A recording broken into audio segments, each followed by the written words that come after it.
Disclaimer. The information and education material contained herein is meant to promote the general understanding and dialogue of GAN's processing. Such information is not meant or intended to serve as a substitute for a healthcare professional's clinical training, experience, or judgment. For patients and individuals, such information is not to be a substitute for professional medical, therapeutic, or healthcare advice or counseling. For medical issues or concerns, including decisions about medications and other treatments, readers, viewers, listeners should always consult their physician or, in serious cases, seek immediate assistance from emergency personnel. Prescription information, procedures, and use of medical devices information should be undertaken only by properly trained and certified medical personnel. We specifically disclaim any warranties, express or implied, including implied warranties of merchantability or fitness for a particular purpose. Such information is provided, as is, and is believed to be accurate at the time of its publishing, but it is the viewer's job to evaluate the accuracy of any information found in this presentation. Every case presented is of their own experience, applied by themselves for themselves, and it applies to their case only. Every person experiencing health problems should seek professional medical advice and consult their course of treatment with a doctor. The processes of plasma balancing described herein are a natural process which supports the body but does not replace medical advice or therapies one is already subject to.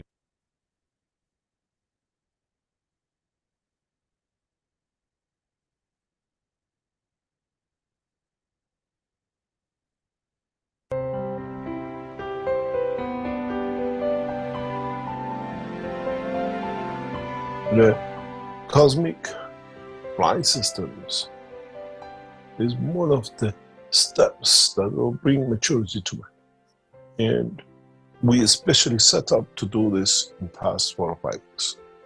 And now it's been set up primarily that is ready to be adopted, to be part of the operation of what we call cosmic flights.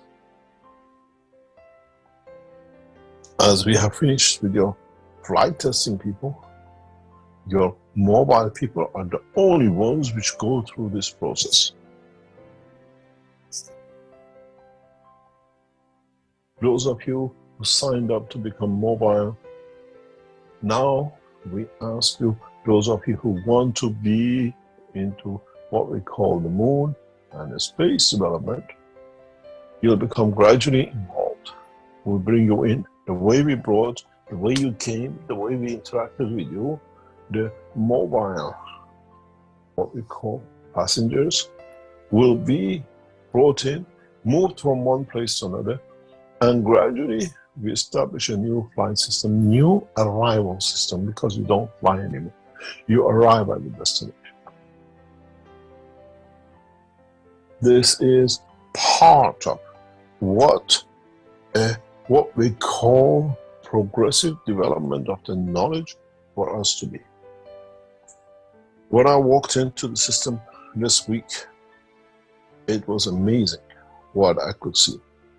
When I walked in and I felt the field forces of it, it was amazing how much, how deep I could feel to not the essence of the physicality, but to the essence of the soul. Mankind is ready to take that a step up. And as I said, the new system's getting finished, hopefully in next 2, 3 weeks, 4 weeks, depending what our people do. We'll start the mobile system transmutation. As I said, our first passenger has been chosen. We have moved certain things to position in Austria that we can deliver, we can go through the process. Then we inform you as a mobile, what we call test people, what you need to do. We ask you clearly what you need to do, where you want to go, and what you have to do before we move. You live in Los Angeles and you want to be in Tehran. You have to follow a process. And systematically, we get you deregistered in the United States with American customs, and we enter you into territory of Iran in hand of the Iranian authorities. You want to go to Japan, is the same. You want to come from Beijing to Austria, is the same. Till we establish a system that the governments feel free with a movement. The biggest enemy, the biggest block for us coming to this point will be the government trying to control, trying to keep hold, trying to confine. There is one guarantee we will give. Anyone who enters these systems and anybody comes out of these systems will be peaceful, will not be an addict, will not be an alcoholic, and will never commit a crime.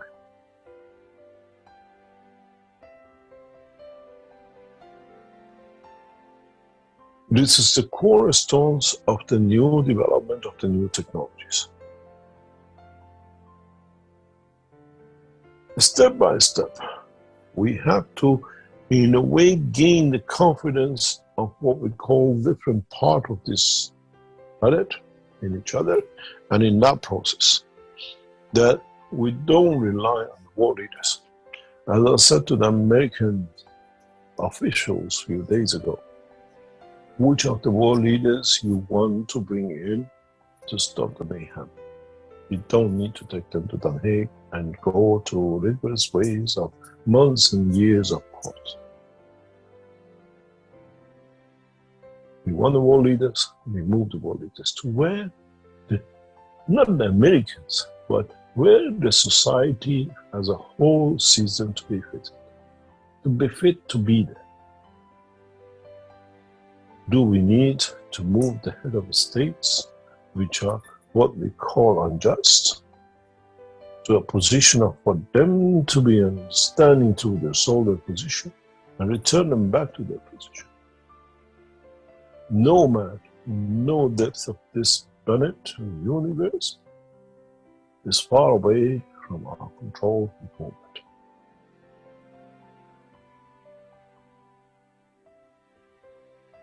The reality of the knowledge and the way we will touch will be shown in the coming weeks and months.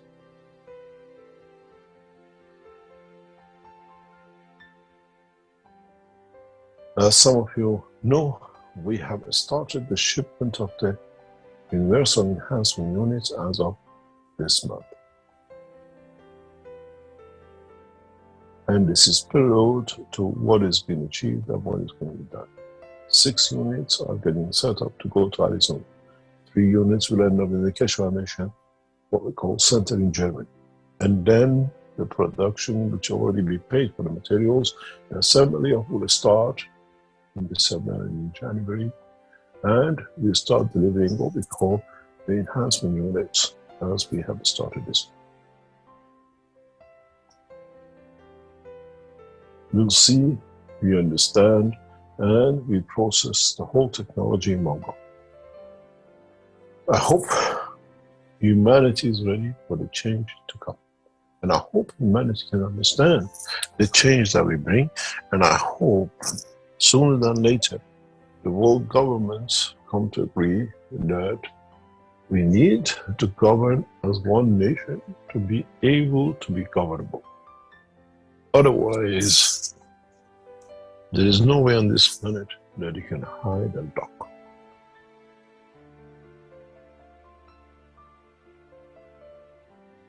Development and delivery of what we call cosmic systems, which can contain the conditions of man's life in the universe, is in the process of completion.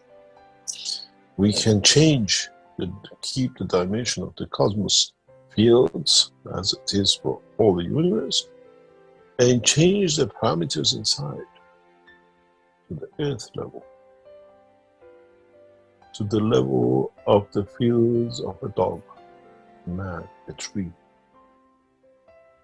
You want to feel how a tree feels?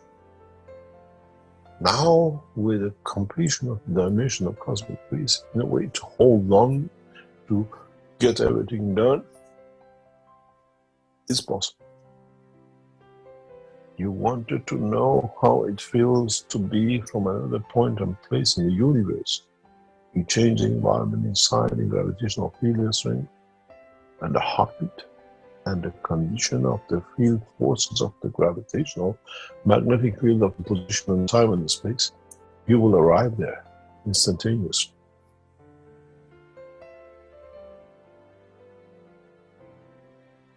As I said, many of you came at the beginning, and I repeated that many times.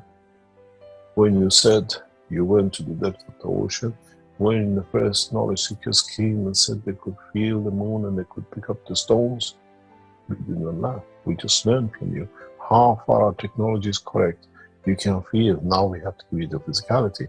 Physicality could not be confirmed on the moon and Mars because we don't have the cosmic ray levels that it could support the life on the moon. Now we can. Now we have. And very soon, as I said to our colleagues in NASA,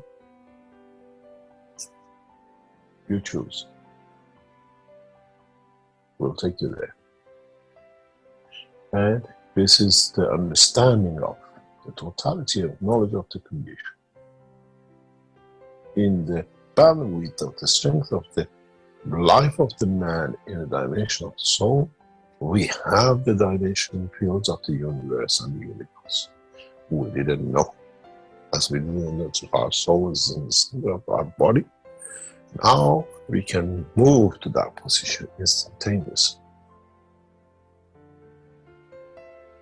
It's for man to understand the dimension of the field forces of his creation, and for man to understand the power that this new technology will give to them.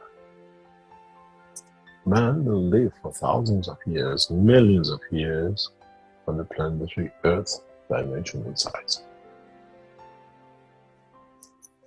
We'll try to explain this in more detail, that gradually in the next 4 or 5 weeks, those of you who have registered for what we call mobile system, to be prepared to move. We don't want to bring you here to Austria. After the first 2 or 3 trials, we want you to appoint a place and a time on this planet.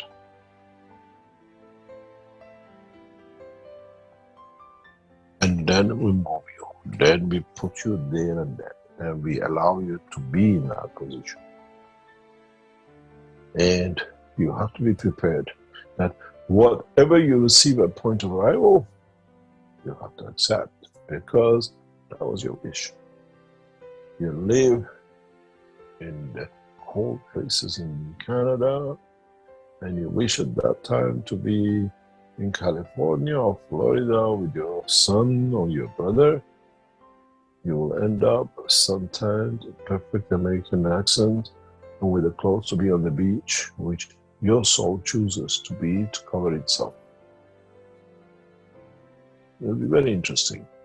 How many of you will make an appointment with your brother or your lover in the deep oceans in a submarine, and how many of you will go in the depths of the caves to see if I can be seen, I can be taken through the earth materials? Test us. The only thing is, you can fail. Part of your leg will be on the top of the mountain and the rest of you down in the cave. It will be fantastic to see how fast you generate the leg you missed on top of the mountain. But this is now a reality, as the Frenchman felt the push of the soul, of the physicality of the journey.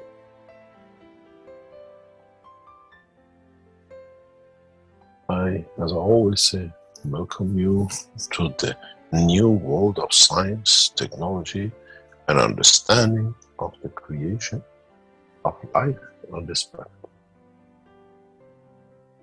And I hope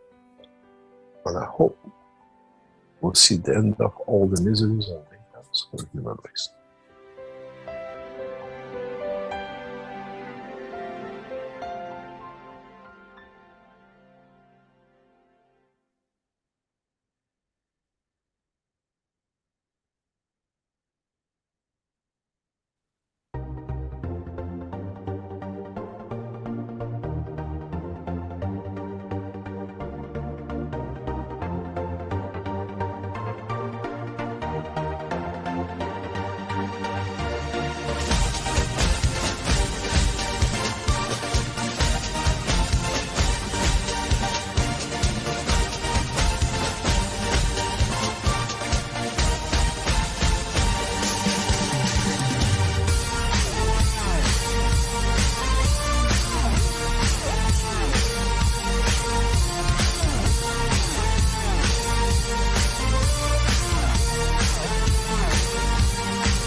Hello, everyone, and welcome to the 599th Knowledge Seekers Workshop here on Thursday, July 17th, 2025.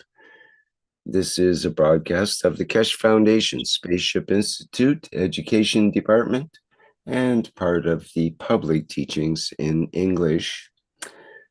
My name's Rick Crammond, and I'll be host once again in this weekly series of continuous workshops. And once again, we have the honor of the presence of Mr. Mayran Kesh to direct us through this workshop.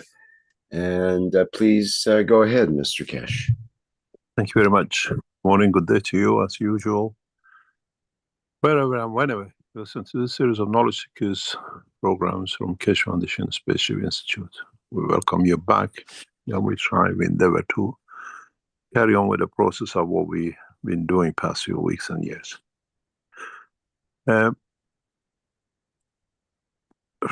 last week, when we start explaining in more detail about the time and how time is created, how a sperm and egg having their own soul create their own time, that the new time is a new child.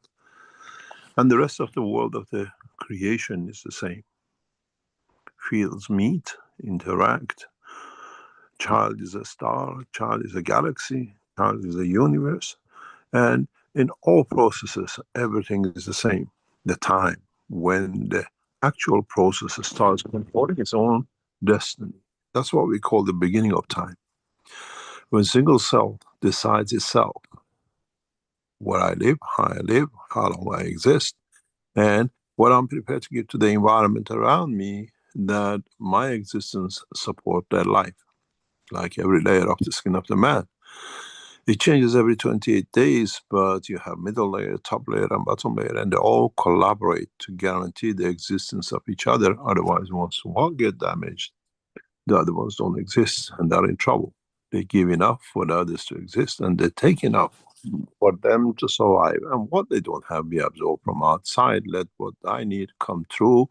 Let the bottom layer needs, let come through. And what the bottom layer has and doesn't need it from inside, let's the top layer to get rid of. We call it the sweat, we call it the heat, whatever. This is a process of creation. Stars, galaxies. The planetary system works exactly the same way. The inner side creates heat. The skin of the planet allows a certain amount of heat. The gases allow the heat to evaporate, to go into the what we call the space of the universe, that Earth can keep its condition. So we understand each one creates its own time. It dictates its own time. The complexity of knowledge comes into when you transfer and transmute combination, which times you choose. You're man, you're wearing a suit made of wool. You got in your pocket an apple, one the one you eat and one the one you communicate with. You have a bite of it, and you travel. You have a coin in your pocket, and you have documents and papers. Each one has its own time. You create a condition that the time matches, that they travel with you. If you forget, you leave the apple on the desk in physical life. If you don't get the time right for the existence of the life of the apple, when you get to the other side, the time is 3 days ahead, is rotten in your pocket. So it's important for us to understand combination of time. The intro was fantastic. This intro past 10 minutes brought a rush of memories. Every word said in there, it brought back so much confirmation of technology bit by bit. Coincidentally, past few days going through trying to make pictures ready for the presentation on the 19th, I came across some of the pictures which brought back so many memories, and with this intro brought it right in. I saw a picture with John standing with his passport in his hand, saying, I'm ready to go, I'm there. Before that, I had to approach the authorities that are bringing people in. What we're going to do, I spoke to the American embassy. You're transmuting, and they said, no problem. When you do, we know we got the name, we recorded it. And I remember when John came in telling me where he is, what he does, what I'm doing, what I've got in my hand, where I was in the exhibition.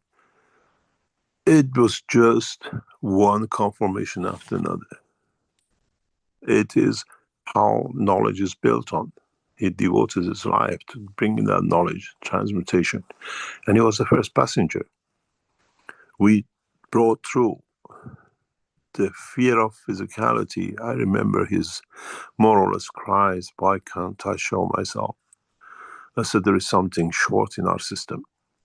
I went upstairs in the back room where he used to lie when he was with us. And he said, I'm in that room. I'm lying on the sofa. I'm lying on the chair. And it was amazing how precise he was. When I touched the what we call the obesos, he said, you're near the obeso. I can see it. I can read the writing. The only thing is left is to match the time of the soul with the time of physicality. This is what our technology was not full with. And now we're achieving that time. We understand that process to develop technologies for it. Part of this process comes from understanding of oneself. How do we transmute? How do we transfer matching times? Why couples try for years, but they cannot. There's nothing wrong with either of them, but they cannot have a child because the soul of the egg and the sperm does not match. They can't coincide. It's something in the emotion of the mother which does not allow the egg to transfer its time to the other. That's all it is. Why they suddenly separate and join another partners and both have children? Because the time fits. The energy balance is there, the materials there, the place, the position, and the possession are there. But the emotion and what we call the time of the amalgamation of the two to make one does not exist, does not have the matching time. It's like putting iron to a copper and trying to attach to it by what we call magnetize it or pull it together. It doesn't fit, even though they're both perfect. In the coming time, we have shown in 2 or 3 cases in Africa and in Europe where we have fixed that time. We energize one to approach them. I remember that one of the directors of the Standard Board of Africa, Ghana, approaching me and saying, I can't get, my wife can't get pregnant. We've been married and it's a shame in our culture. And 3 months later, as we were doing the process of the certification, when I provided them the materials, told them what to do, he said, Mr. Kesh, you've done magic. My wife is pregnant. We change the energy balance. We change the possession. We change the position. Can't change the place. But the place and the position is confirmed. We cannot do anything. We want a human child. Only thing we change is the elevation of the change of in position, which is the change of the type, and the emotion of the both, which wanted the child. These technologies now become part of what we call travel of the future. As we move forward with our development and what we call the work in China with this agreement we signed, this side of technology will be rapidly explored. The wellness side, the energy side, the space travel side, in the agreements we signed, will bring this forward. What will need to be done, what we suffered from the West to not support, we received it from the East. And we gradually bring the technology into a line that can be used. As you've seen in the past few weeks and months, Chinese have developed a new dimension of technology, which is now baffling the West. If any of you have not understood, not heard of it, go and search for it. The new technology by Chinese scientists have been developed. They call it a quantum technology. It's a Keshe Foundation technology based on what the scientists are doing. And now we push this forward. Major breakthroughs. They are asking for physics to be redefined. Now we understand how it's going to be redefined. is part of the space plasma technology, cosmic rays, which their scientists, due to the work we've done with them over years, they picked up, they've done some of it themselves, and now breaking through. You hear more and more about it. Quantum computers, quantum flights, quantum communications, all are coming in. It's on the back of the knowledge of the Keshe Foundation. The work we've done over years, the scientists have picked up, the engineers have picked up, and they're building on it.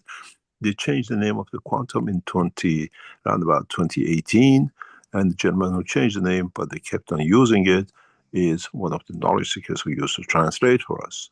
Now we know how deep it is and how they work, but now the collaboration is direct. So now, why the Chinese can't do it properly? They miss the time. They start working on this time bracket somewhere in the background to see what and how they can bring it in. The essential of the time is, in a way, if we sort out the time, it's the time of manifestation. Then we'll see a different world. Then we see amalgamation of what we call knowledge. We see we actually are not walking in air. We're walking through a solid brick wall on every move we make. But we are not in that time. We are on the human time. For another being, what we do is amazing. In a way, we are in the middle of a stone. We do not exist for them, because they have a different time bracket than we do. To fall in love with the creatures of the universe and then to have the children of Mitra needs timing, the right timing, in a way that the energy from my soul, the energy from what I give, has the position and the place for it to go in the depth of the space which matches to the other side. Does not matter how beautiful it is. We've seen in the human race, people fall in love with a bed, with an apple. They go to bed with something else, like a partner. We are aware of this. But now this becomes part of the evolution of the man in space. We feel the energy of the being and we fall in love with it. We don't need to physically touch it. We, in a way, consume energy from them and we give energy to them. We will endeavor and we will come across new conditions and new positions. We have to be ready for it. And the best place for it is how we understand the timing. Everything with us has to have one common denominator, timing, that when you land in a place, the apple is as fresh as you left it in your pocket, the phone is fully charged and is not out of date, your money is in the pocket for the right place to spend, and the rest of documents has got writing on it because the ink has a different timing than the paper is written on. Then you understand. It goes back to hydrogen. Common denominator of the time for man is one of the spectrum isotopes of hydrogen, which keeps the time for the whole universe. It starts from the creator to the man and beyond the universe of the man. It's the responsibility of the scientist to find that time, the isotope, which carries the common denominator of time between the man and the creator and all entities created within the dimension of the man. As we are developing the technologies, as we understand more and more of it, then we come to understand one principle. We are all connected. We are all branches of one tree. We end up with one trunk and we connect to one earth. But this earth is the creator, as the soul of the whole creation of the man and the universe is the same. We call it the tree of life, but this is the tree of creation, where the root sits with the creator and in different form or shape and strength feeds the trunk of the life, which every branch of it, the leaf and fruit of it, is one galaxy, one universe, and the rest of it. Now we understand how life has to be understood. We have to be that common denominator which connects us from the leaf to the branch, to the trunk, to the creator. So there is a common denominator. There is a sap which feeds all of us and has the same timing. The tree falls for a spring, the tree moves into summer, the tree feels at the same time the autumn and the winter. One branch doesn't stay green in the winter and the rest go to sleep. One common denominator, energy, controls the whole lot. And that's the time factor. And when the two time matches with the time of the creation, fits to move, fits to travel, fits to be a creator. The process of time will be more and more understood according to the emotion. In the physical dimension, we call it seasons. It changes as the seasons, the emotion of the warmth and the love and closeness changes. We have the leaves, the summer, the fruit, the autumn, the leaf falls, and the winter, the nakedness of the plant. That's all it is. We call it the season. We call it the emotion. That's all it does. And once we understand this and how it works, how seasons are created, how we can change conditions to create different seasons, we have managed to understand the work of time. Time is a spring, summer, and autumn. But in fact, the summer is creation of that child when the soul of the child is created in the womb of the mother. Then it comes the fruit time, which is the birth of the child. Then it comes the growth time, which is the summertime. And it comes to the winter when the man dies. It's all the same word, but we have chosen different names to fit us, but we never understood the fundamental organization of it.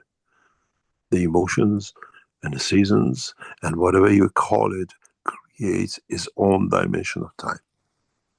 Man will reach the point of maturity when he understands how to control that emotion,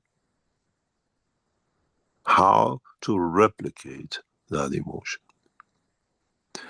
In the teaching of last week, we explained to all of you that there is a system running in the background. And the response we had in the past few days, those of you who reported back to us, is amazing. Losing addiction, changing direction, finding new joys in life, which didn't exist, and the rest of it. As I promised, today's session is the same. The systems are working in the background. We are changing time for you. We are affecting the timeline the way it affects you. Write to us, and then we understand how deeper we reach. Those of you who are on the panelists, you can see the system setting up and running from the beginning of the session. See how we change your time. See what has changed in next few days, next few weeks, and from now on. Something you wanted, you wish to have, has it come true? How come suddenly and not the day before today and not the day before last Friday? Now you understand how collectively we are touching your time. Some things go bad, something goes right. But again, the soul of the man decides as his time has changed. We have changed the position with the dimension of the emotion. We have connected, in a way we have linked all of you to the trunk of the tree without you knowing it. You are correcting and you're receiving and what you need to do. It'll be interesting how your emotion changes in the coming time and weeks. In a way, all of you, even those of you who wrote to us that you listened to the recording, but you were not present in the session, you have felt a change. So it's the essence of the emotion in time which counts, and not the combination of the lines and the words. This is why when I always said in the teaching, when we teach for the universe and not for the man. Then the enlightenment goes across, is timeless, as it creates its time when it touches the field which is need that energy to create this time. It's what we call enlightenment. enlightenment of the creation is part of the work of the universal teachers. We work and we strive. We are ruthless in what we do because the ruthlessness brings us to be able to serve those who need at the time of need, not for those who want to take advantage to be superior to others, to confirm their existence. It's the beauty of the knowledge no one can abuse. Now, you have to understand how to create a common denominator at a time. In today's session and last Friday, we have created that. Many of you, gradually as you attend these sessions, you'll find out we play with different dimensions of time.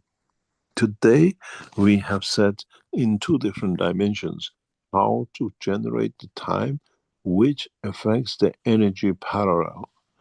I explain this sometime in the future. Energy parallel is not the 2 worlds living parallel to each other. Energy parallel is part of the world of the creation.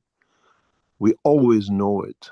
In the parallel waves, the parallel fields, you have gravity and magnetical. It's the essence of life. Energy parallel is the same. As the gravitational magnetic fields are part of the magnetic field, the structure, motion of magnetic fields is called energy, and energy creates its dimension of position, and then at the same time it creates its own time. Parallel energies is part of the structure of the creation of the universe. Most of our universe is not created by fields growing out. Most of the conformation of the existence comes when it comes back in, interacts with what goes out. In a way, when the fields which they go up, then on the way coming back down, they find themselves in the material condition of the rain, the raindrops, the snow. It's not that it just comes all the way from the sky down.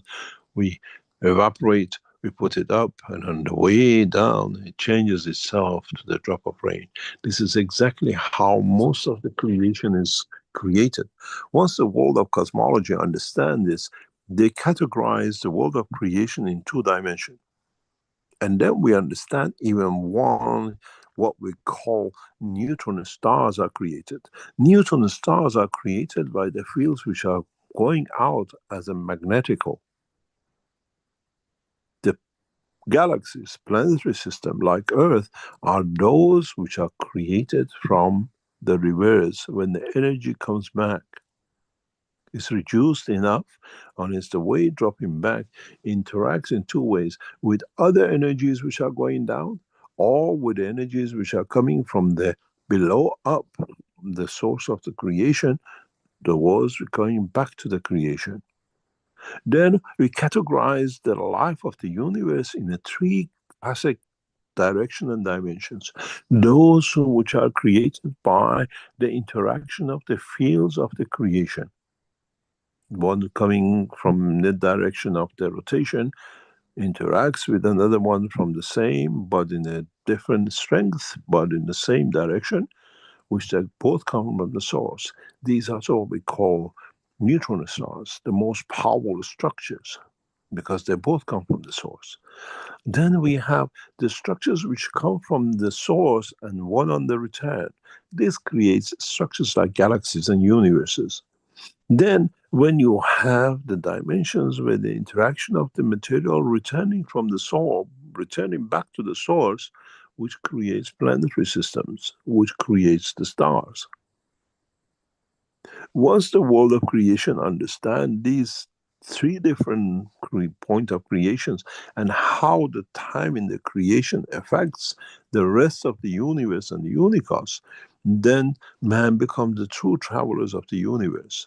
Because in a way you return back into, but you can get on the field strength of those which are going out to travel in the further distances of the universe, but come back in a slower way by the ones which return. In understanding this process, cosmologists in the future will decide the time, not the manifestation. The time of the creation of the neutron star, for example, is totally different than the rest. That's why we see them so dramatic. We see them with such a big, huge interactions with their environment because they come from the source. The center of the galaxies, the center of the universes, come from that essence of source, but of the stronger, bigger packages. When they interact with the feedback from the energies of the creation, from the spaces of the universe, they create what we call manifestation of the universe. The same with the galaxies, the same with all the solar systems. But we have to understand which one fits into what and which one creates the dimension and direction of the what we call manifestation of time, of existence, and manifestation of conformation. In the world of science, in the coming time, as we teach more, the scientists will understand if you tune your time to the time of the moon, creation of its essence, origin fields, you're there in a fraction of the second. Not more, not less. Because you tune your time, you find a common denominator. Because as the fields of the universe travel different dimensions and directions, they keep that essence, but at a certain point, the field of the time freezes, which means they confirm this is where I want to be and this is my time start. And the rest of the material they attract and they bring to confirm their manifestation as a planet, as a star, as a raindrop. All depends on the fields of the environment and how we change that position. You will understand this technology of the time will be used extensively in the space technologies of the future, especially if you colonize. You have to create a time which is accepted by the environment of the place and the position, and then you decide the manifestation, the position. If you can do that in your soul, you manifest as the animal of the planet. If you cannot manifest that time, that field of the position, you need the dome to replicate a condition between the two of the planet and where you came from that can allow you to exist in a dimension of the physicality you are used to. Then it goes back how we control ourselves. You'll find out in the system which we'll show on the 19th of July, the back end of it. In the near future, once our scientists understand the development of it, the full development of it, you can, while you have the headset on you, you can change into a dog. You can change into anything you like, because now we create a dimension of the position. It's you who decides the position. Up to now, you create the images of what you like with what we call 3D games that you follow, and you play these video games with the glasses. With this new system, we play the position. You can change to what you want to be. As we develop this in the near future, it will become part of embedded system in the body of the man. You don't need to carry a headphone that then when you come a mouse, it falls on the floor. You understand this. As our scientists understand more and more of this, we'll mass produce these systems in a way that you don't play computer game with glasses, but you play the game of life with the same structure, with the same knowledge, but this time it's reality of your own existence, the time, the place, and the position. I like to be a dog on the lap of my husband and see how he behaves. You don't need to put a headphone and land in the middle of God knows his arms, and you're a dog and you can't return. Darling, where are you? Woof, woof. It does not work. You have to understand we are on the research phase, we are on the development phase. Our scientists have to understand step by step of this work.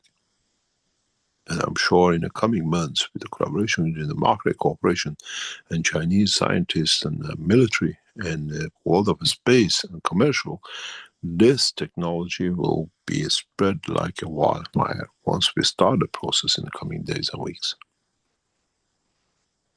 This is why we teach it, that you are prepared, you understand.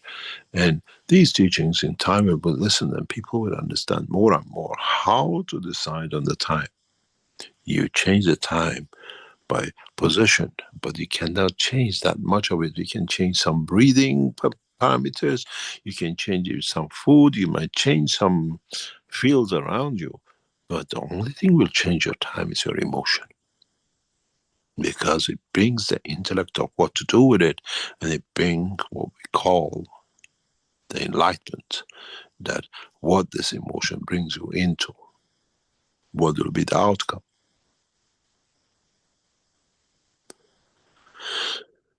In the coming weeks, in the coming months, as we endeavor to deepen knowledge of the man, as we teach more and more about time, and then there's another part, when we finish with the part of the teaching, which is the real part of the space technology and what we call transmutation time, then we start seeing the new dimensions. We will see parallel world, we will see parallel dimensions, which we always knew or we've been told, but it was a dreamland, but becomes a reality. How do we see the universe? Would we see the galaxies the way they are? Would we see the environment we live in as it is? Or do we get the power to understand, to change the time, to see the parallel life with us, along with us? We are moving in the stone, but in reality we live on the planet Earth, because to dimensions above us in the energy fields, we are liquids, we are energy packs, we haven't solidified in the dimension of their life. Then it brings for you to understand there is life within the earth, there is life within every solid material, even planets. Some grow, some get educated, some evolve in the knowledge and live. They don't need to be on the surface to confirm their existence like man. They feel the emotion of inside. It's the same with the animals. Animals always feel things ahead of time because they live in a different time zone than the man. We see this now in the past few weeks happening in Yellowstone. Animals, all against their characters and characteristics, are moving. Go back to what we showed in China years ago in March of, I think, 2019, 2020, when a flock of what we call parasites, what we call pests, appeared on the plants, and we changed the environment and they moved, and there was nothing within 2 days. Why do the animals of Yellowstone are moving in a condition and opposite to the direction they ever immigrated? Because they feel the essence of the time within the earth. But the most beautiful thing is, if they collectively are feeling the move above, are we about to receive a meteorite? Have they changed their field? Have they understood the timing of that the place will be hit? Could be the energy from outside that it creates the diversion and confirmation within inside. It's interesting to find how and why suddenly millions and millions of animals are deserting the area they were brought up in, but they are moving in the opposite direction that they ever immigrated. If they are going to the west, now they're going to the east. Doesn't mean the west side is going to be demolished, and they're aware of the change of time. It's interesting to find out in the next few weeks and months why so many billions of animals, from the ants to the flies and to the bears and the rest, are moving out of nowhere. They are appearing in the places they've never seen before. They are paralyzing societies by hundreds of thousands of them literally moving across. Have they felt the time from the creation of emotion within the center of the planet? Or are we about to receive a meteorite from the space? They know the time. They are more sensitive to the creation of new time than we are. Preservation of life, creation of new environment, movement of. We see the same thing in the structure of the human race. The changes are appearing in a different time zone, not by knowledge, but in a way affected by these mobile phones you carry. You receive so much energy that you are changing the position as it comes from all directions. And we absorb 80% of our fields from our environment. This is the source which really gives us so much energy at the time, at this moment of time, that it brings through the energy given through the knowledge you call it, but in fact, other energies which comes with it as sound, that the soul of the man is evolving, is maturing, is in a way bring new understanding, new intellect, that it brings new enlightenment, that it brings new emotions, that then creates a new race of man, new time. When you look at these satellites, when you look at these mobile phones, when you understand the technology which has been explained to you from the beginning, that 80% of the energy we receive from the environment, we are receiving additional energies which have never been used to. And in past 20, 30 years, more and more, we just carry a mobile phone, continuous energy. Part of this is absorbed by us, is changed, it elevates. In a way, it brings a new time zone, it brings intellect, it brings new insight. We look at the life in the dimension of energy, in the dimension of evolution of the receiving energy from the outside than inside. In a way, if you look at it, there is another apple which you continuously eat every day. It's called mobile phone frequencies, mobile phone spectrum of the energies. It's not changing ourselves, it's feeding our soul. We are changing the dimension of what we call enlightenment, because it brings energies. It does not matter if it's on or off. We continuously receive, and we have found another source of energy. And if you understood this, this is why I keep on saying in the coming time we'll feed you through mobile phone. Because you already have connected into it to receive energy. Is additional fattening of the knowledge, not fattening the body of the man. The mobile phones, what you access, is another source of enlightenment, is another source of intellect, which brings in new emotions, and with it, we have tapped into a huge, what we call reservoir of direct energy, that even our soul is getting touched by it. Now you understand how our environment has changed.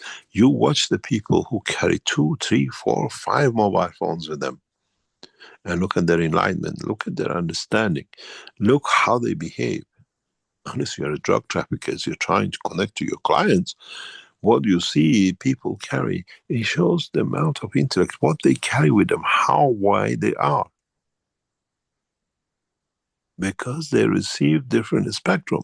It's the same as what we say, people who speak 2 or 3 languages have a different insight to life. We don't see Alzheimer's with the people who at least are 2 or 3 what we call languages speaking. Very, very short, very, very less. Those who really speak their life, live their life of 2 languages. Unless they choose, Alzheimer's is slower, because they absorb energy from the knowledge, the soul of 2 different environments.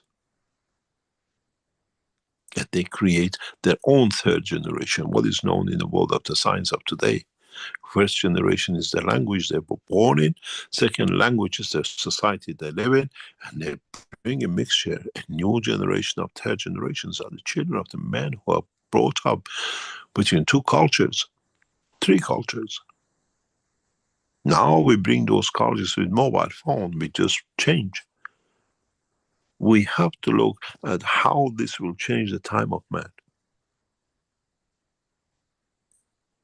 Go back to the teaching of the Keshe Foundation years and years ago.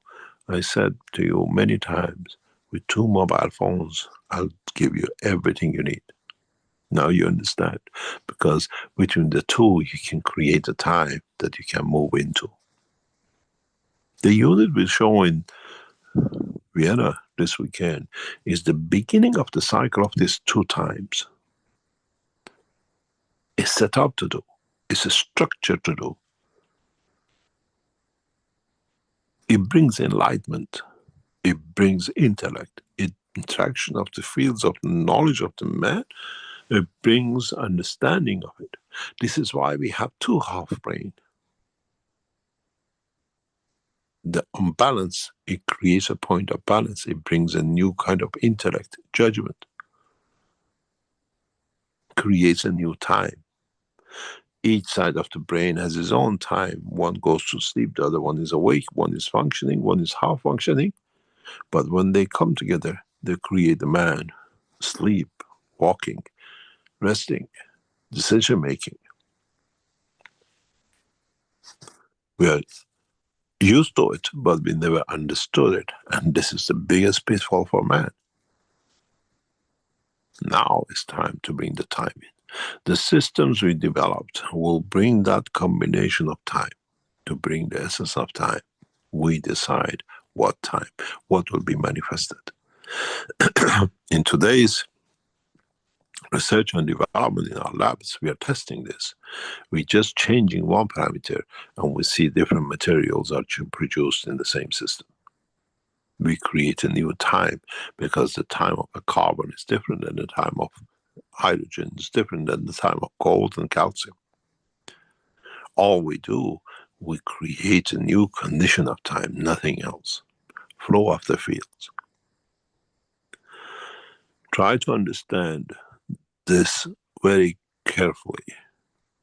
Then you'll start understanding how to transmute.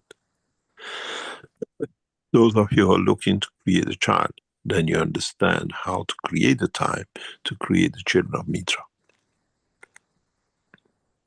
If you can do it with another entity in the universe, why can't you do it on this planet?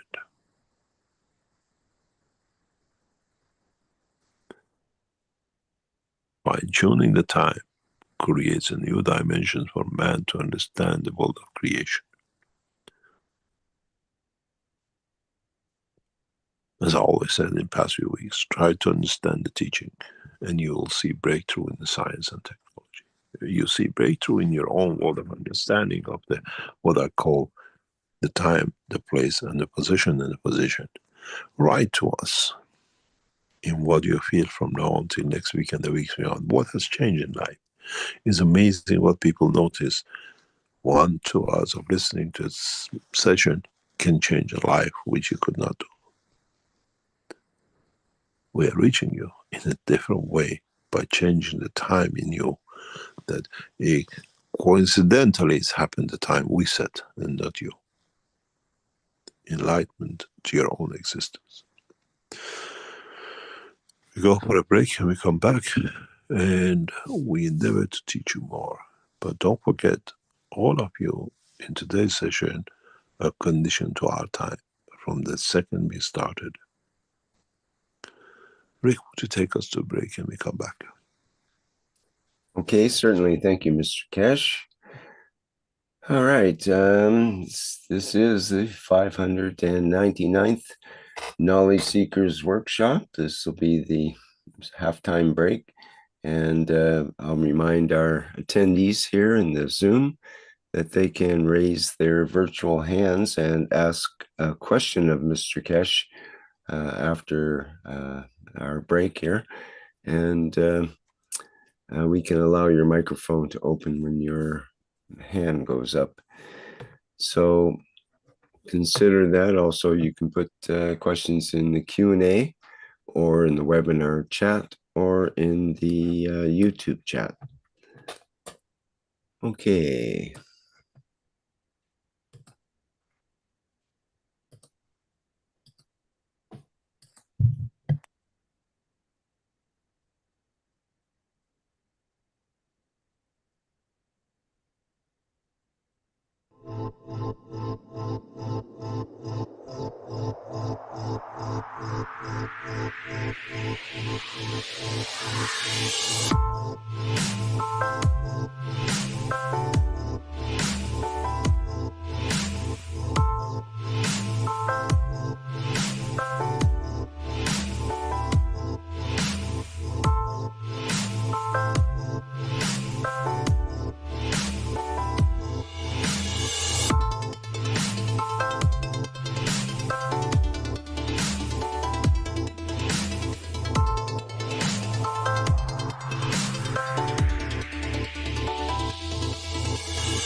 Okay, we're back again at the 599th Knowledge Seekers Workshop here.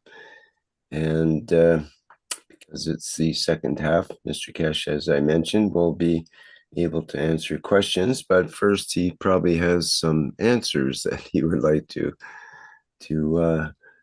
offload to us here. So please go ahead, Mr. Kesh. I assume this is one way of putting it. Thank you very much.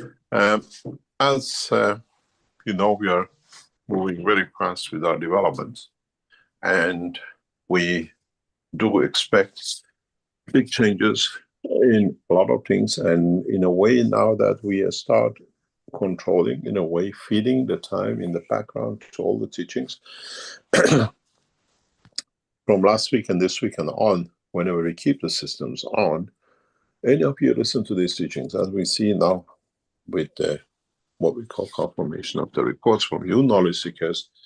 You were listening during the listening and teaching, or you listen afterwards and you've seen the effect, confirms to us that the world is lasting and the energy is transferred. Let us know how you feel, how you change, how changes come to you, that in the process we will develop, prepare everything for the transmutation and transportation, and in due course for what it needs to be done.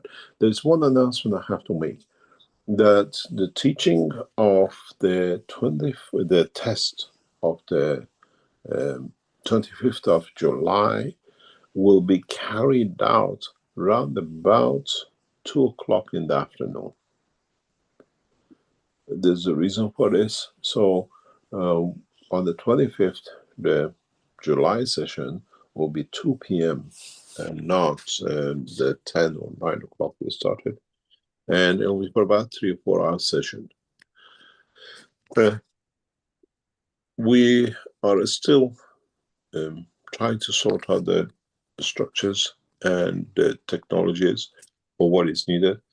And all of you should receive or should have had by 25th, if you ordered the what we call cosmic ray materials with you, that you can join in that session. That session will be very special for us. We're trying to create a condition of transmutation for you to feel and how it's done.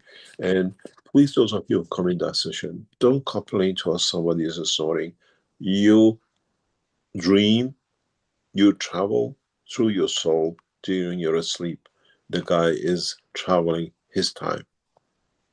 And a lot of you make a lot of noise. We cannot isolate you. If you want a private session for the same thing, please find yourself a couple of $100,000. We give you 1 or 2 or 3 hour sessions on your own, that we know what is storing. But in the universe, there's always noises, communications, and everything else. So please get used to it. We live in a society full of movement of energy. If there are any questions, we'll try to answer. If I remember anything, I'll try to add into it during the teaching. Okay, thank you, Mr. Kesh. We don't have any hands up yet here. Again, I remind our attendees, you can raise your virtual hand and we can acknowledge that and open your microphone for you. We do have quite a few questions in the Q&A here. Can I ask all of you knowledge seekers, remember how you felt from the beginning of the teaching till now, as we have switched our system for the second half? Let us know if you feel any different between the first and the second. Not just something to write, emotionally, elevation and understanding, change in life. Let us know if you feel anything between the first and the second. Sorry about that. Carry on. Okay, very good. Our questions in the Q&A start with George, who has a number of questions actually. And I'm not sure how many questions you will allow from George, but he does. Is George from Switzerland? I'm not sure. It just says George. So trying to see. Does mention for those questions that can't be answered, I will ask them next week. So let's start off. Question number 1 from George. Mr. Kesh, thank you for last week's reply to my question. Indeed, the problem is balancing the emotion. Hope you come up with something for this soon. I have also sent emails to info@kesh.foundation for the wellness department for this emotional problem, but got no reply so far. Maybe they are busy. I will wait more. 2, from your last week's teaching, I realized and admitted, like you said, of not allowing me the access to cosmic energy and to the balancing of emotion due to karma, both mine and inherited. 3, also the teaching brought up some moral questions that need to be answered. The first one would be, in this endless cycle of karma of killing and revenge, followed by more killing and so on, is emotion balancing and soul feeding with universal energies allowed? And what is their outcome on karma? Would this heal the killing karma or make it more bearable? By healing the killing karma, I understand healing the soul and emotion of all of God's beings that suffered, in some cases, millions of souls. So could millions of souls benefit in one instant from this healing? Don't understand. What does this mean?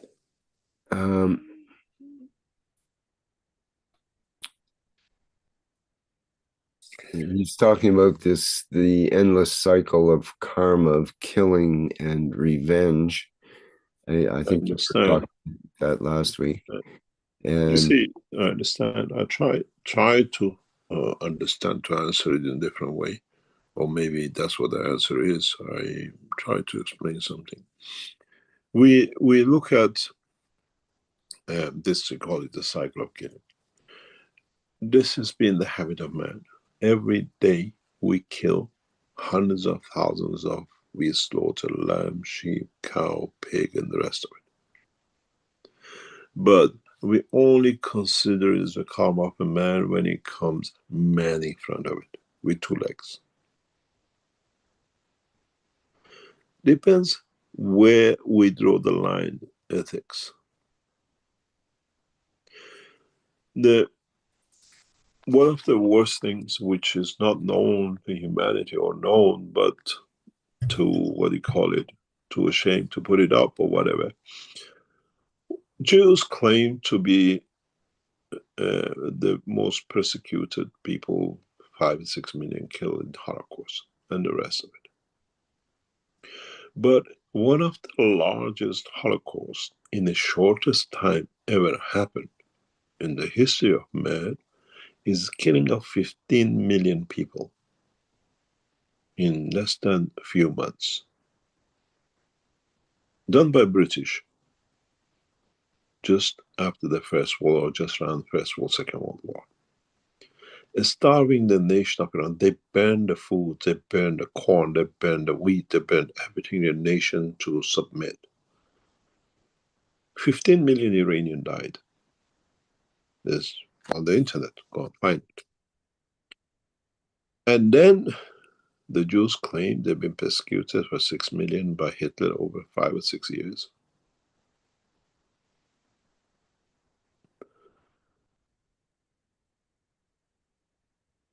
You see something I read you which is very touching. This is from President Xi of China to Iran foreign minister in past few days, which then there are political reasons behind it.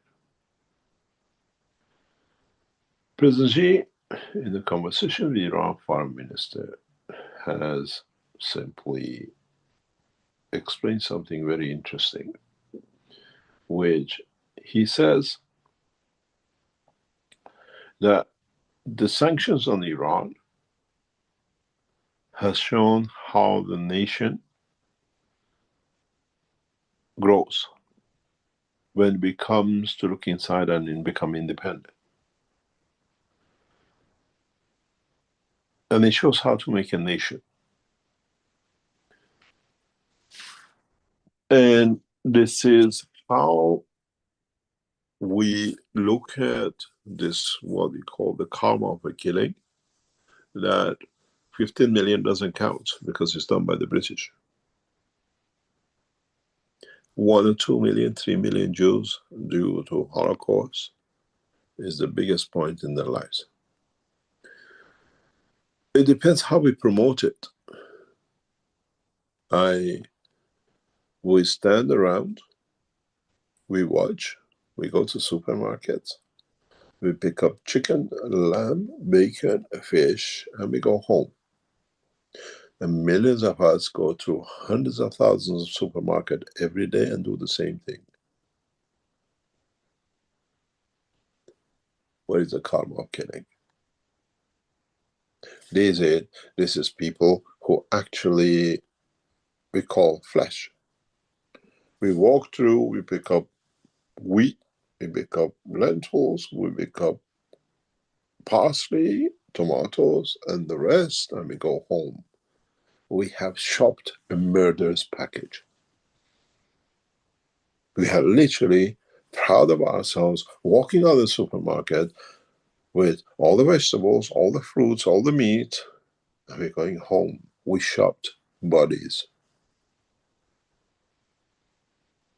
For us, does not. We put a threshold. That doesn't go. We call our vegetarians. We just left the four-legged animals out on the fish. We don't look at what else we're killing in that trolley we are pushing down the road. We just change the level of our, what we call emotion, the level of our tolerance of murder, karma of killing, as you call it.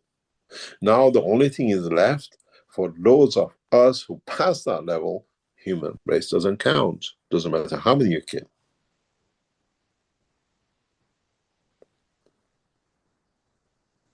We see this in the past 2 weeks. Netanyahu going to America, spending a week knowing his nation is gone. They have no electricity. They are starving for food. And this guy needs to stay alive, not to go to prison or not to be executed. A week planning to attack, to create a new war. Now we find another excuse for me to stay alive. And with it, bringing more killing. But what's the purpose of all this?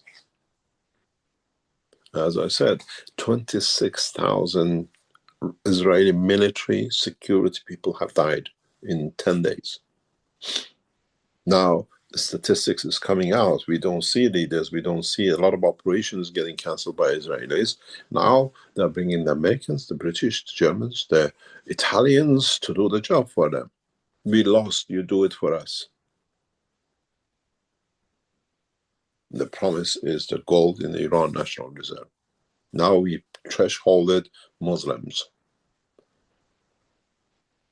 Don't kill a Christian, don't kill a Jew.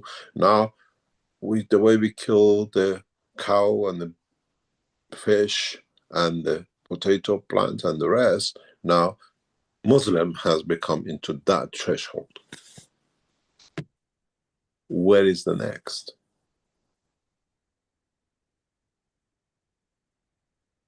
We are the chosen ones. Yes, you are definitely chosen. The degradation and the things to come to these chosen ones, they choose that they wish they never were chosen.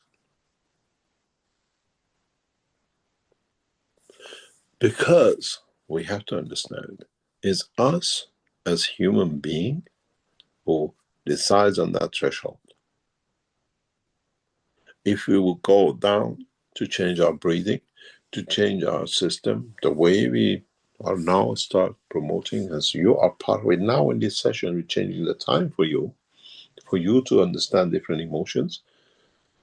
Do we need to kill? This is the new threshold. There is no zero tolerance for killing. A plant, a tree, a fruit, a man, animal, another creature in the universe. absolute zero. Zero tolerance for murder, whatever you call it. This is the process that you lot listening have already entered. How does your eating changes? How you change the habit? How much less you start eating in the next few weeks? Because you start learning a different dimension. Now learning, you're fed in the background. You're part of it at this moment. It's not the aura of killing, is aura of the threshold. And the best threshold is zero. And the best zero is when you learn to depend 100% on energy from the environment and not from the life of the environment. You are not, under no circumstances, given the half-life and the life of an animal or a creature. You are not to decide. The creation interaction of the field of the universe has to decide when an animal dies, not the man by slaughtering it. You don't decide the half-life. And when you get to that zero energy consumption of killing, then you become the true creatures of the universe. Till then, you're stuck with this village of murder upper. It's not a calm of religious killing and this and that. This is how we have to change. To bring that tolerance. Your thoughts, I've taught you how to breathe, to take energy. I taught you how in the coming time, how we are doing now into communication system. Man has then through satellites and the rest of it, tap on, app, get the energy you don't need to kill. How many of you in the past few weeks and months written to us, you have literally reduced to 1 meal a day, you can't eat anymore because you have changed. The soul, the energy which was used emotionally is getting absorbed different way. It's the first steps. Gradually, as we've seen, we can replenish everything, but you cannot do everything at the same time. The society is not ready for it. The structure is not ready for it, and it creates mayhem. We've seen this in the present situation in the United States. They kicked all the immigrants out. They put everything else out. No one need to harvest the farms. Factories have come to stop. Nobody goes in the construction sites. The country is coming into a halt. And that halt will bring a cancer, it brings a heart attack, and the heart attack will come to attack the others trying to survive. And this is the same with the man. You have to go gradually through the process. If you heard, I've said for many years, you cannot become vegetarian overnight. You are 100 kilometers car going down the road, and you decide to put the brake on. The rest of the car is moving, and the rest of the cars on the motorway are moving near crash. The only way to do it is the process of transferring energy. The only way we can go into the point of zero is not by eating and getting the side effects of it, but by replacing it with the energy direct. In a way, feeding it. By replacing the food as the energy levels which you receive, we are used to 80% of. And this takes time. This is the process of what is coming out, what is the process of technologies we are making available. But even the new satellite communication system, telephones, does not allow us to give you the full spectrum. So we see problems. This is why I just said to you, for you to understand a little bit more, we're supporting the Chinese quantum reactors, or what they call computers or system communication systems, because it's the plasma technology. And then with the plasma, we can feed the whole spectrum. There is no filters in the your communication system. Within a certain microwaves or frequencies, we can transfer, and the other system stops. This is why we introduced the headsets, that we can do what we like with the transfer of the energies and not with the bandwidth dictated. The bandwidth on your mobile phones is a matter of state bandwidth. Is not the universal bandwidth. And then we go back to zero, then the threshold of the killing does not become was plants, and then we found that the animals were good, we can eat them, we thresholded it. Now we thresholded it to humans killing each other, we thresholded it.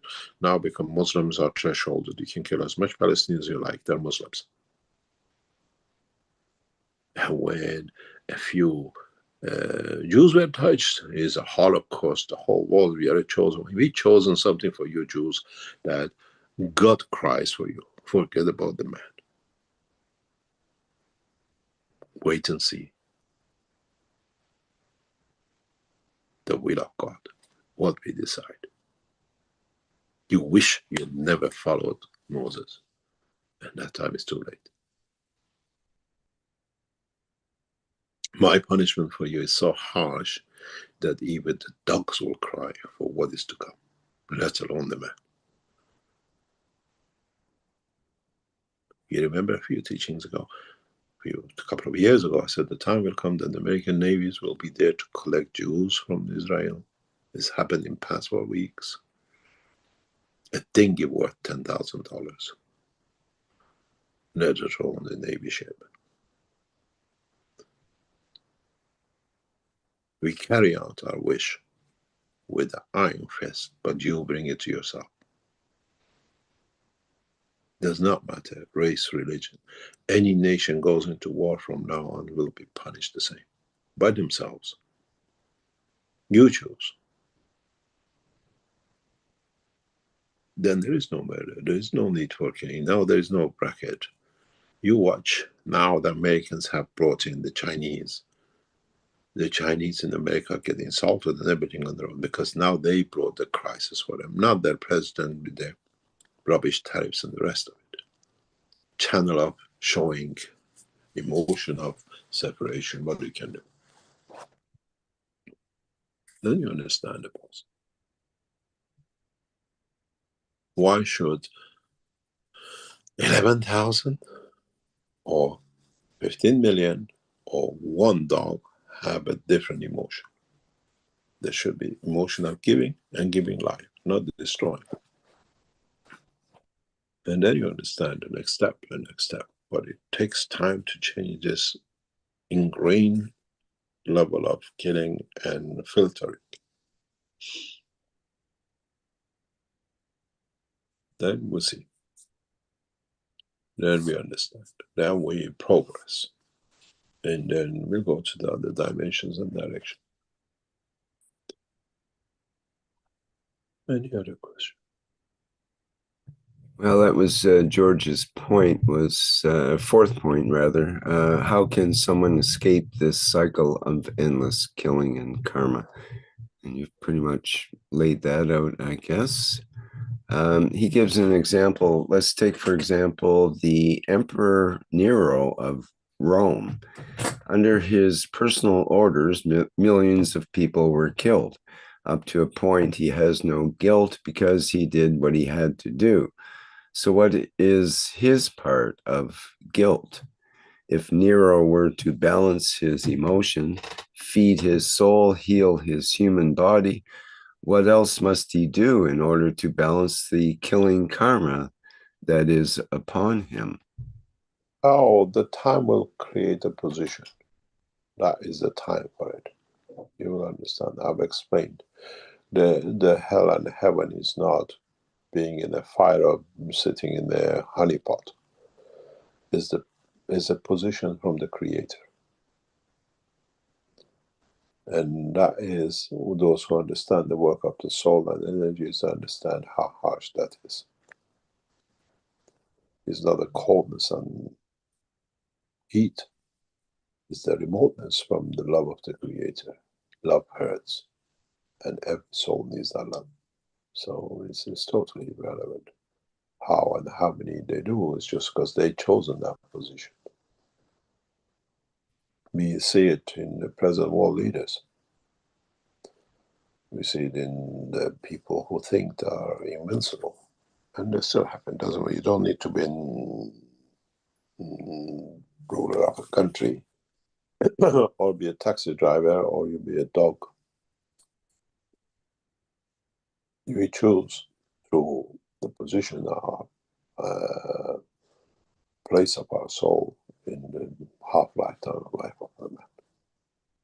How will it affect it? You have to look at the biggest, the most ruthless killers in the history of the man have been women. Women rulers have killed more than the men rulers historically till the recent time, and we see this as part of the structure of how even this psychology exists. We know that the Chinese threw hundreds of thousands of addicts into the ocean to become food for the fish, because they couldn't hold on to the addicts which the British created, trying to get hold of Hong Kong. Now we see the same thing, planes making trips into the center of ocean and coming back empty, with going out with full bodies. They rechange the ships into aircrafts, and then the bodies are getting found in South Africa, on the coast of West Africa, and all over the world. They're literally floating. They become the ducks. And then these are all handcuffed. American handcuffs on their head. But we don't hear any plane crashing. Man changes the standard, try to be fit, and the same behavior animals get together to behave the same. So we have to decide what they do. It's amazing. Go on what we call social media. They start putting out one by one pictures of the Israeli soldiers who danced on the graves, who create mayhem, wore the dress of the Palestinian women in their house when they were going to blow it up. They are face recognized, and now we see them. A few of them have no arms and legs, just the body. What danced on other people's pain have paid for. Just go on the social media, see hundreds of Israeli soldiers are appearing. They face recognize them before and after. The balance comes with their own behavior. And man will learn. Man will learn through different ways of doing it.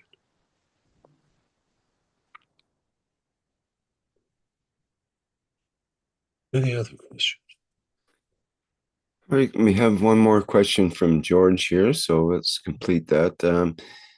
It says, Mr. Kesh, it's a different topic. Mr. Kesh, last week you talked about sun exposure and sunglasses, but what should people do that work outdoors, like installing shiny metal sheeting roofs, and do fishing or driving where the sunbeams are focused on the retina, and in most cases lead to permanent retina damage?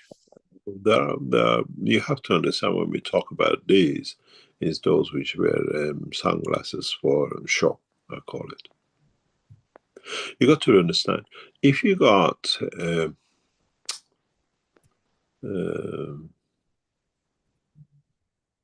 eye problem, sometimes sunglasses are recommended by doctors to bring back the balance. But again, you have to be wise in how you're using it. A lot of us have this eye operation, cataract. A lot of people, if you start suffering from cataract, which changes the balance of the salinity of the liquid in the eye in a way,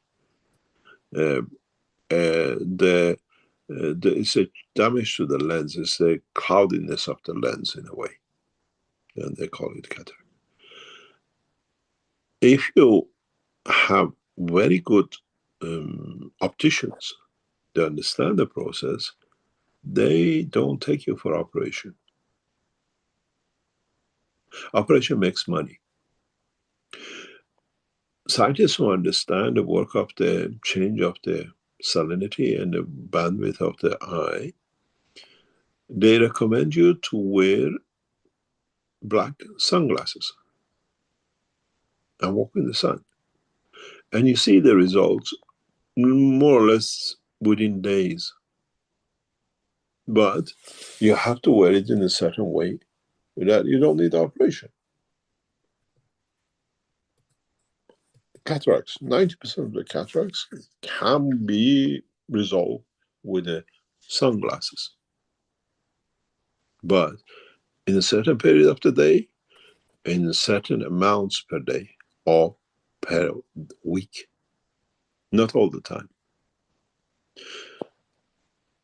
You are in the exposure of the light, but you want to cover it up. Go to Korea, walk on the streets of Korea and see how Korean women walk outside.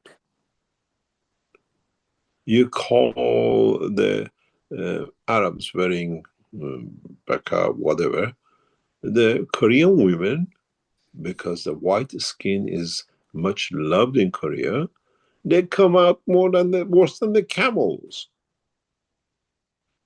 The hats, the clothing, they're ready for a war. If you look at the warriors of 200 years ago, they used to put all the balaclava and the helmets and the armors. They come out that way. When I was in Korea, I was shocked. How come these people even walk in the heat of the summer?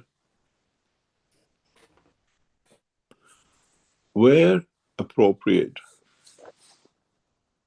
things, but don't block the light into the eye of the man. And if you do, for a certain time, if you're fishing, you're not fishing at night when you're asleep, you're not fishing when you're walking, shopping down the road with your wife. You have that problem for a short time, yes, but when you choose it to be there, I wake up, it's fashion now, to walk with it, you pay for it. Everything has a time, place, and position. If you have got cataract, try dark, black, what do you call sunglasses. Not the ones which shine different colors, the black ones. And then start seeing the change. You don't need most of the time operations. Competent opticians do that for you. And if you ask someone, says, oh, we never heard of it, you try it, you understand, you see it. Do I need to suffer an operation, or I can adjust it, especially during the winter time, during the winter light? You still wear sunglasses, people laugh at you, who gives a care? Is the dimension of the light which changes within the retina, within the back of the eye, and the solution within the eye, which clears up the what I call the muck on the lens. Do I need an operation, or is it just profitable to the doctor? Some 10-15% cannot be done, but try. If somebody told you need a cataract, go to an optician and ask them, can I use, and you monitor my eye, and then you see the result.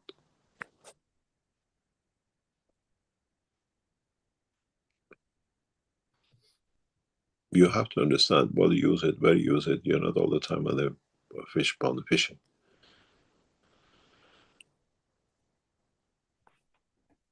Any other question? Okay, and the Q&A from Guillaume says, good morning, Rick, Mr. Kesh. Does transmutation have different levels? Because we are not all clean and knowledgeable to be ready to do it. Yeah, it's good. It's like learning how to walk. And then you run and then you jump. You have to understand one of the biggest problems with transmutation is, we've seen it with all the knowledge seekers. Oh, I dreamt I went there. Oh, I had a dream. Oh, when I was using the headphone, I saw this and that. Hello, what didn't you do before it?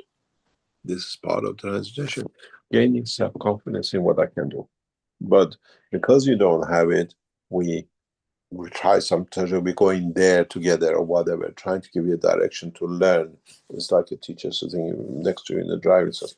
You want to go straight, turn right, because you learn how to turn the setting and find the distance from the curve when you turn. And this is what we do with the transmutation, with the captains we have. At the beginning, we let them choose a captain, and then we let it free, and then we even control the captains in a way, and we see who goes where. And the process again, end of this month. Sometimes you have to learn. Once you start, as I said, the threshold of the murder now, Muslims can be murdered. There's no problem with all the animals. Once you start understanding there's no dream, it's me who decides, then you move into the next step of controlling, understanding, and then you don't need to get out to get a taxi and call the Uber, because you call the soul on you, and then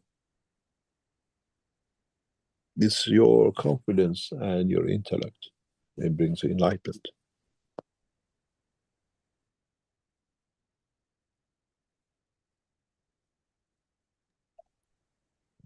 Any other question? Okay, let's go to Carlos has a question regarding the headphones and the and electromagnetic radiation. Says, can two electromagnetic radiations that are identical from a physical measurement point of view, frequency, amplitude, etc., also carry different plasma fields information? Yes.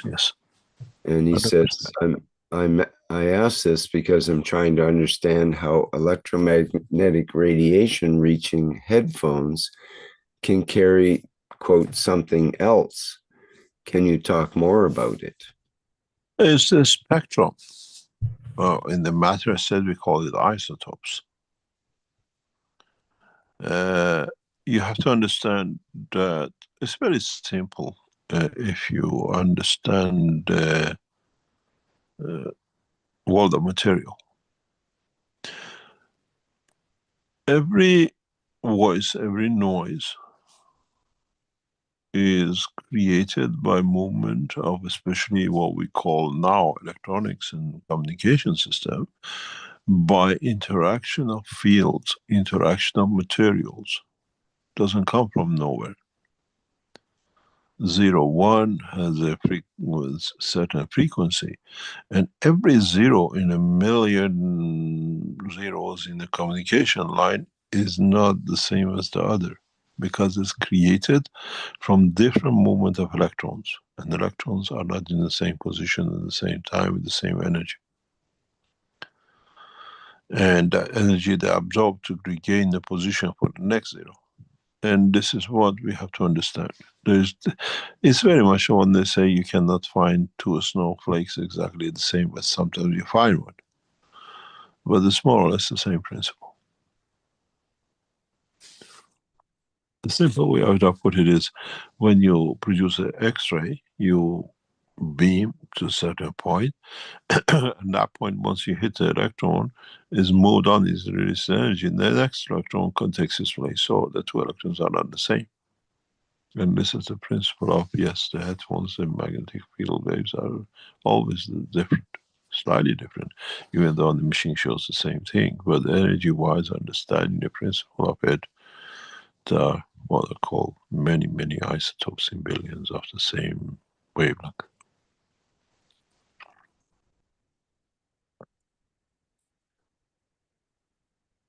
Any other question? Okay, you see here from Wolfgang, what did the Germans do wrong to experience the two wars, World War I and World War II, and more of these cruelties? Was it their earlier behavior in their history and also nowadays? Germany now has entered the Third World War, being part of the, now they used to be alone at this time. They're with Italians and the French, and they are going through the same phase. You do not know. I'll explain to you as we watch the military and political movement in Germany. It's true. It's what I call, Germans are a very special race in a way. Austro-Germans come the same, coming from the Hungarians next to them. It's the way, the proudness to be independent, and this independent and culture of independency to be allows those who call themselves leaders to abuse them. Because now we are independent, then they create that condition and that emotion of now we are superior because we are independent. We see that now, especially in the Chinese regime. We are tinkling on a very, very dangerous path in reaching economical, social, and military power. We are at the verge of it. Once these people feel invincible, then the problem starts, because we have everything ourselves.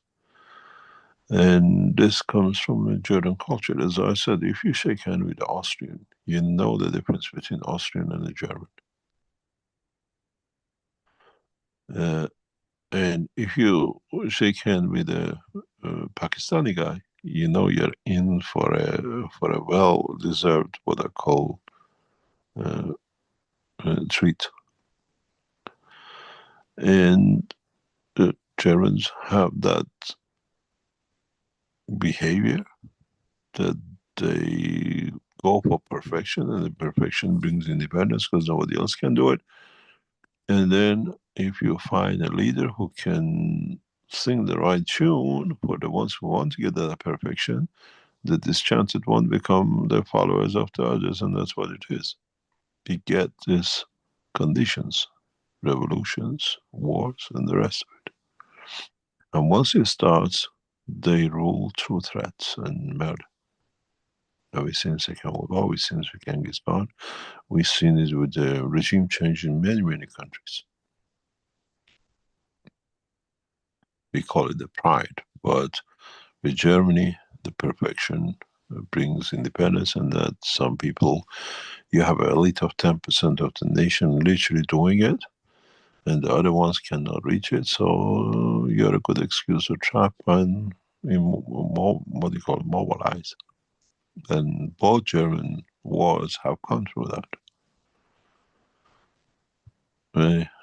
I explained this before. Germans and Austrian and partially Hungarians, perfection in everything creates a lot of problem for them as well.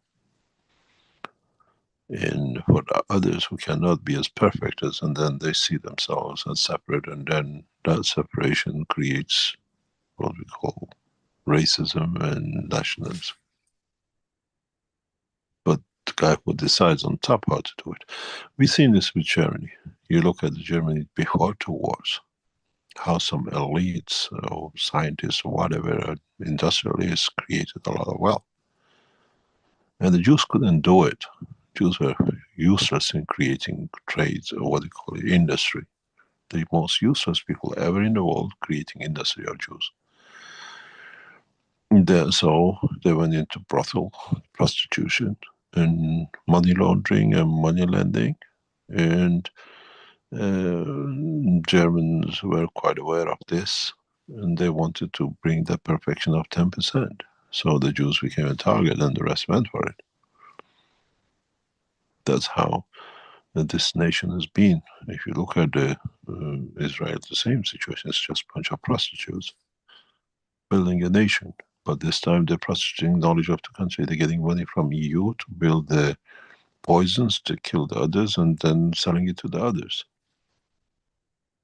Nothing has changed. It's just changed the nation and plugged themselves in one place. And the elite of Germany, who were industrialists, bringing the nation to high levels, they used the Jews and the ones who couldn't do it, and used the wealth of the rich, and you get the war. And it just needs one man to know how to trigger it. And this is the part of the structure. We see that in the Iranian Revolution. We see that in most of the big industrial revolutions. Iran before the Shah's regime. 5% were the intellect, we had the education, and they were taking the country very fast forward, and 95% were, 60% were totally illiterate. And they couldn't see that. So the ones who knew how to trigger it, British, triggered the religion. And we see what happened. Anybody could have been the leader. The ground is when you get a gap in the society that people abuse. And then you create a cult out of it because you know how to do it.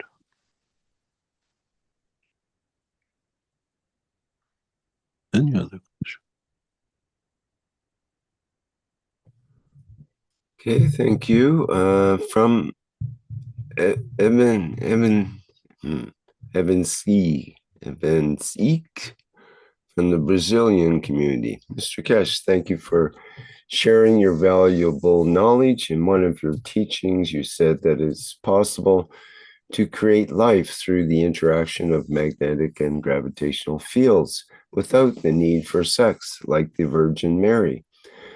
Would this only be possible for souls who have attained enlightenment?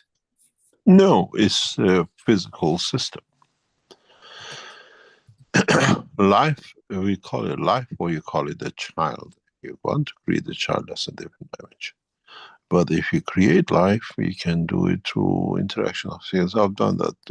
I've said many times, I have a box full of them. We sometimes hear, we were discussing this with our research team yesterday, we hear noises when we run multiple systems. They're talking to each other. We heard this very clearly in communication when we did the flight test with hundreds of systems running in Sanya in China in 2019. It is parallel, it can be done, and it is very easy to do. You can create life. Creation of life is very easy.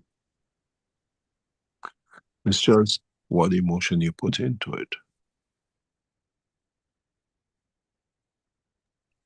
How do we manipulate that? And that's the key.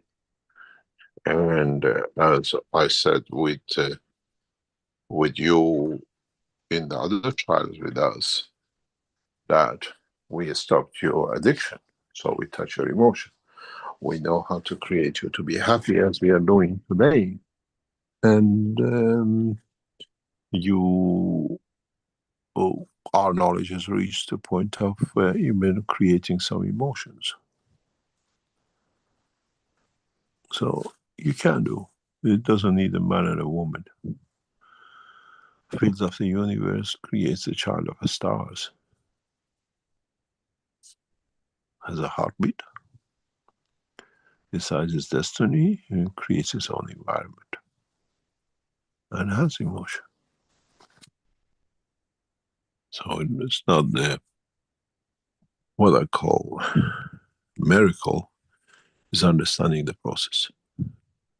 If you can create a field of the amino acid, create a field of emotion, create a field of place and position, you can create a child with emotion. It's as easy as ABC once you understand it.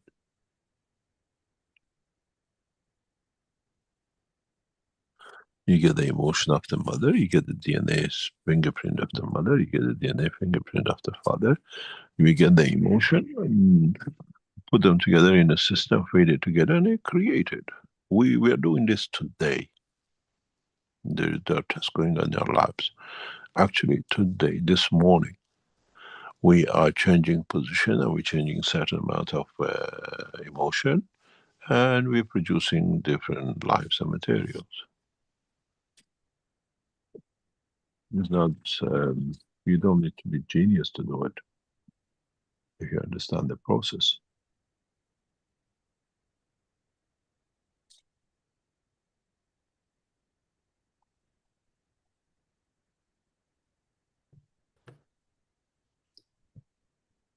Any other question? We have a couple of hands up here. One of them is from Educational Flight 006. I keep trying to promote them to panelists, but These are the Chinese, aren't they? Yeah, I'm trying to promote to panelists, but they're not accepting it somehow. So yeah, maybe he's been rejected before. That's why they can't come up. But these are the Chinese allocations when they come for teachings, for their sessions. These numbers were created for that purpose. And you see here, before we get to Dean, I'd like to read the testimonial from Monica in our webinar chat here. It says, during the recording last week, I felt my kidneys, which I'm having trouble with, ache at first and then become warm. I felt as if I were in my own environment where nothing outside could touch me. I felt completely at peace and deeply mindful of my inner self. The following days brought changes to my way of approaching life and gave me a new understanding of the teachings, brought changes to my liver, diaphragm, head, stomach, and spine. My emotions became more stable. Today, while listening, I became calm and felt a great need to properly serve the physical soul. To release such a wish, and tears welled up. I felt pleasant changes in my bladder, my liver, my thoughts stopped, and I felt emotionally satisfied. After turning off the system, I felt a huge difference in how the workshop is being received in my body. Thank you so much for your work, Mr. Kesh. We have many people in the past week reporting these things to us. And this is how the life will be. This is how we make a peaceful man of life, man of its life. We're changing the pains and changing the conditions.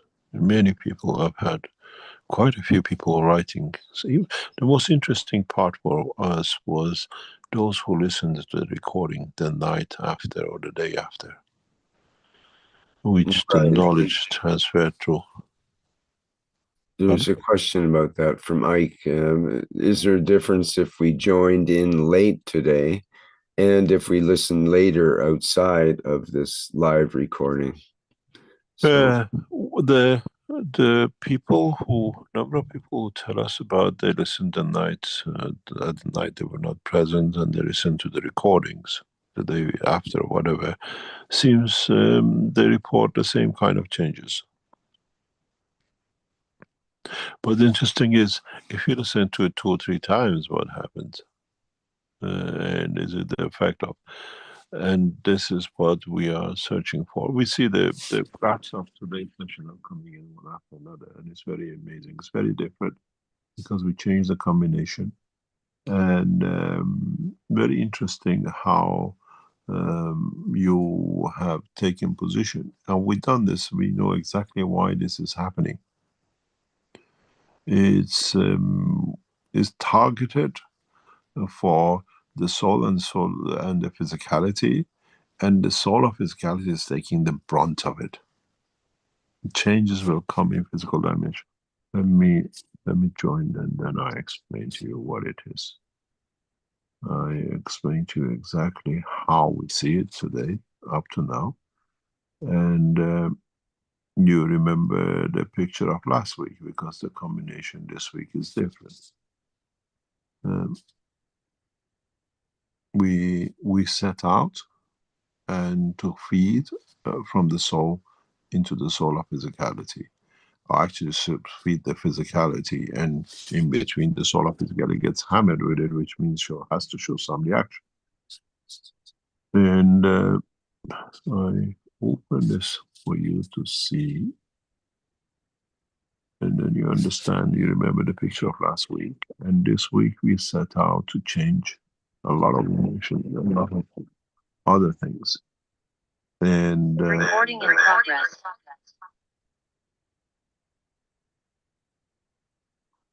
And you have a look, remember the last week, and you see how much we control things. And then hopefully by the end of the time, will have the new ones in.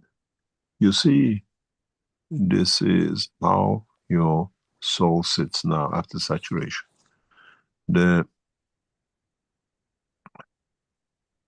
You see the soul, how bright it is feeding, because that's where you're feeding from. We know what you're feeding you. And you see the soul of the physicality, and the physicality is very little.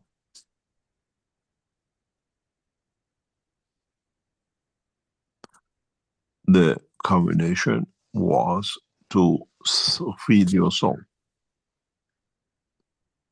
or feed from your soul to the soul of physicality. And we, as I said, what you get from outside, what it comes from inside, and then the hammer, you get the new. This is your soul of physicality. And then you see the combination. And if you look at the same position, how much is it strengthened?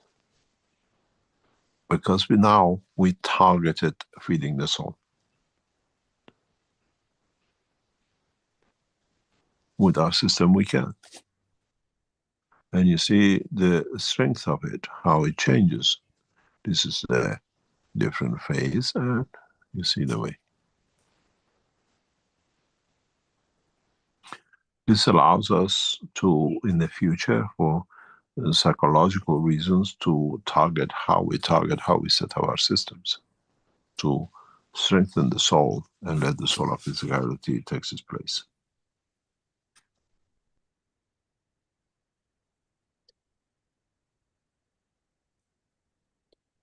And it's very, very interesting how we can dominate and change positions in what you call the strength of the system.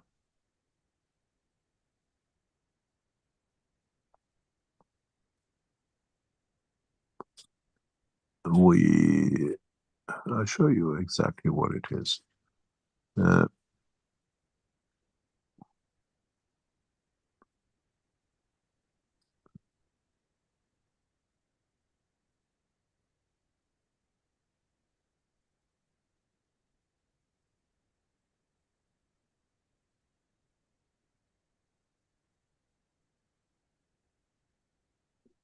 Just trying to establish something from the center in the lab as they are monitoring what's happening.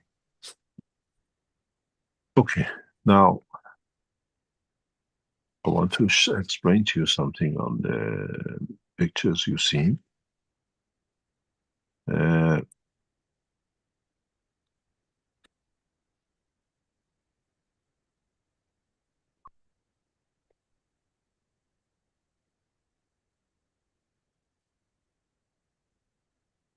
You see this picture? This is important to us. This is what we are concentrating on today, because physicality will show later on.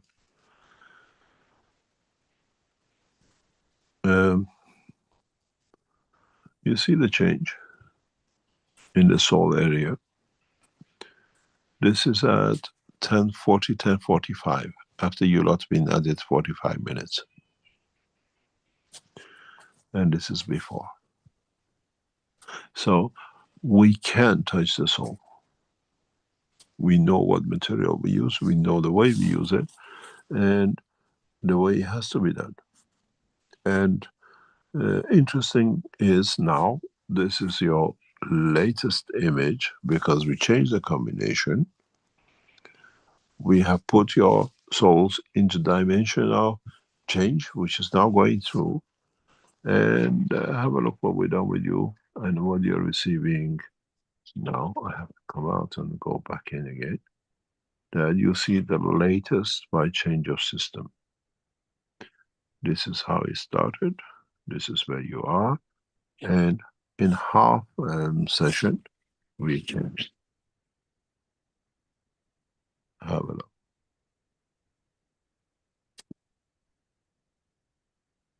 So we took the influence on the soul away. And see what happens. 2 halves, 2 separation, trying to sort out to get feed energy from the center or get energy from outside. And we look at the last one at the end. We have developed a technology, we can directly touch the soul of the man. And with that, we can transmute the man. We don't need you to decide, we can make a decision. And this is a clear example of it today.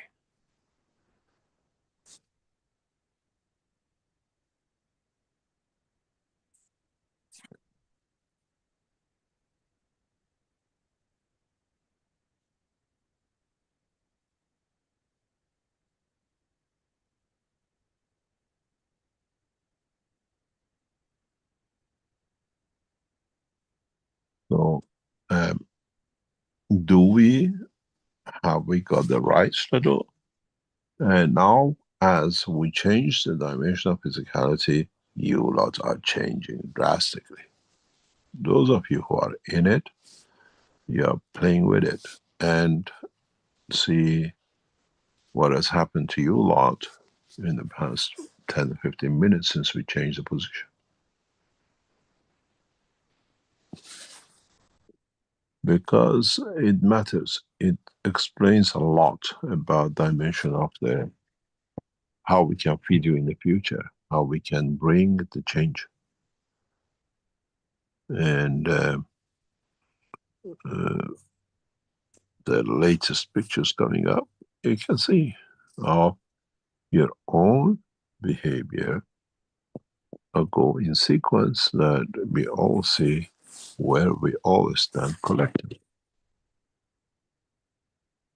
And as I said, monitor these three regions. And if you notice, you always have a feeding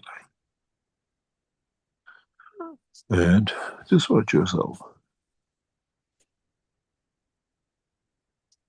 You're getting fed.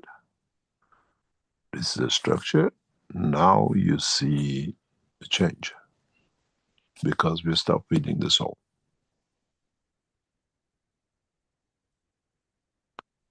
Now physicality is dominating because we stop feeding you from outside, from the environment. And you see how flatlined you become. Totally physical.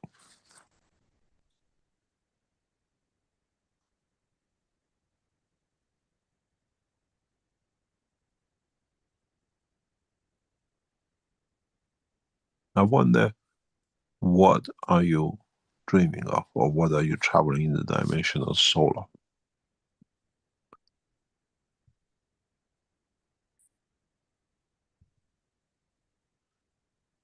Any other question?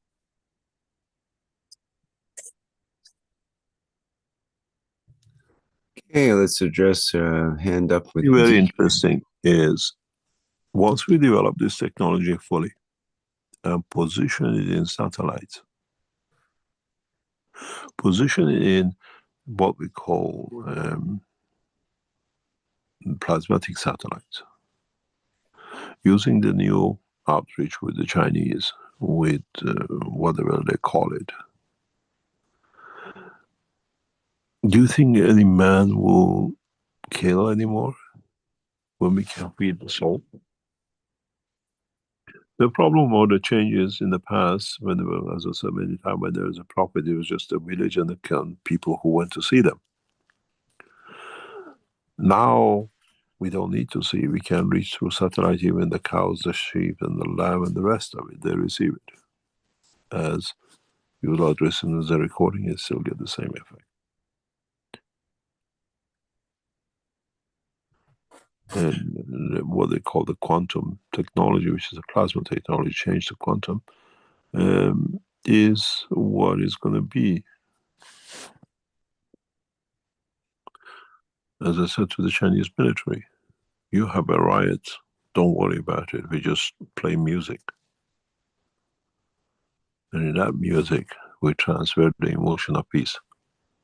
Voila, people just walk out, they can't even remember why they came for. If you want to show force, you put horses and gunmen to kill. But if you want to show your power, you just play the music of love, and with the right combination of elevation of the soul, that's it. People can't even remember what they came for.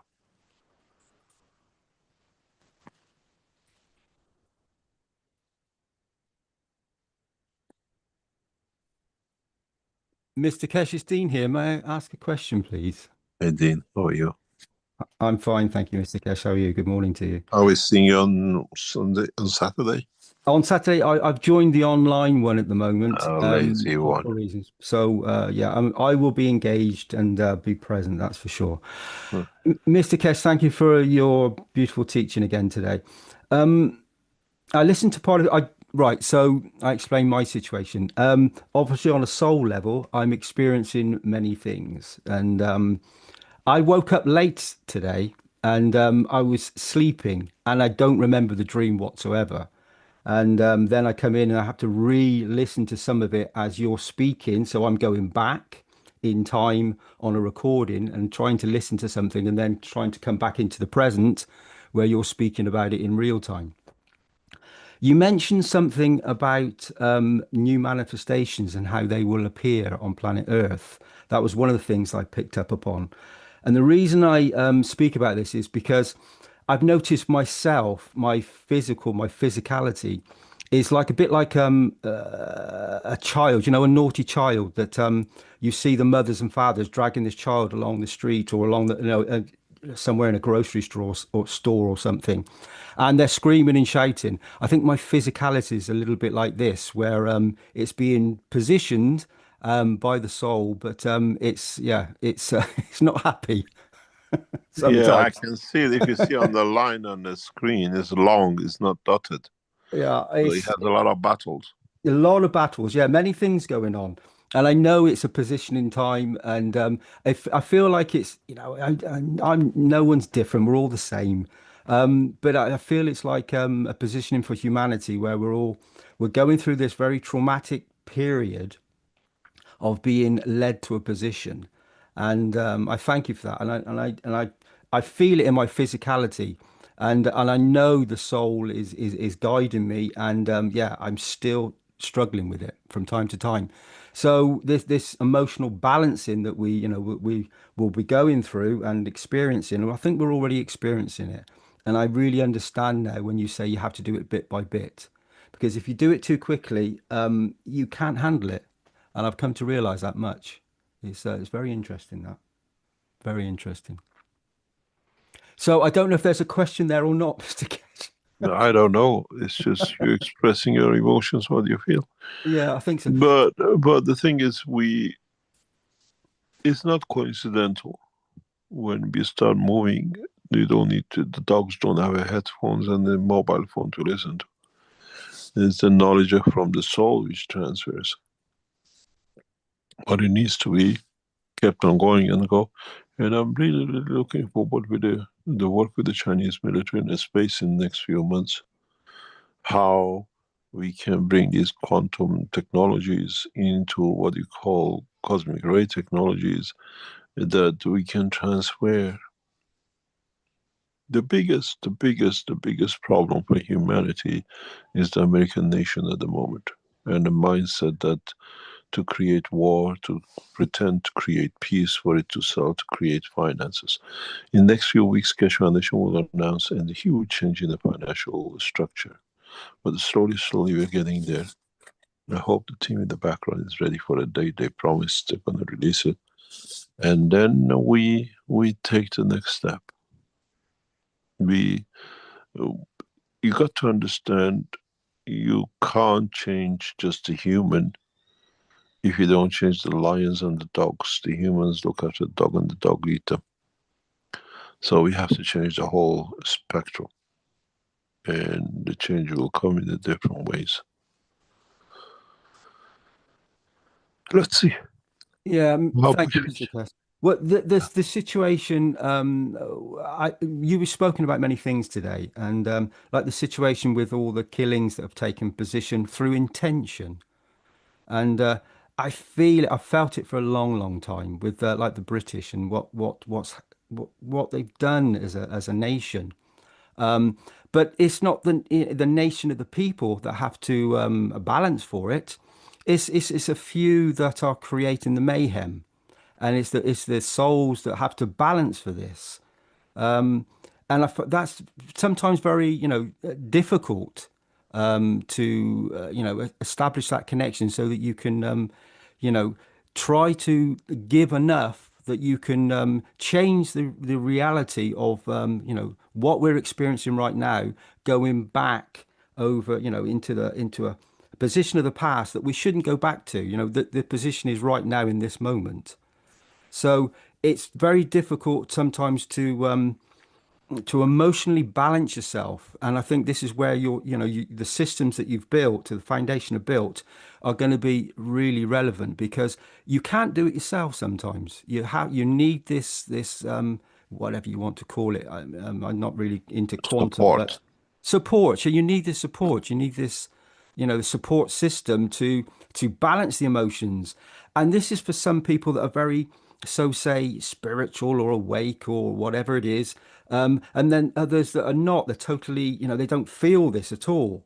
And I felt both sides of it now. And I'm starting to understand why some people, when you say you've experienced something and they say, well, what are you talking about? It doesn't exist. It's because they haven't experienced it, but in the physical form, but their soul is guiding them to a position. And we just have to be patient, which you have an immense amount of patience. I don't know how you do it, but you do. So thank you for that.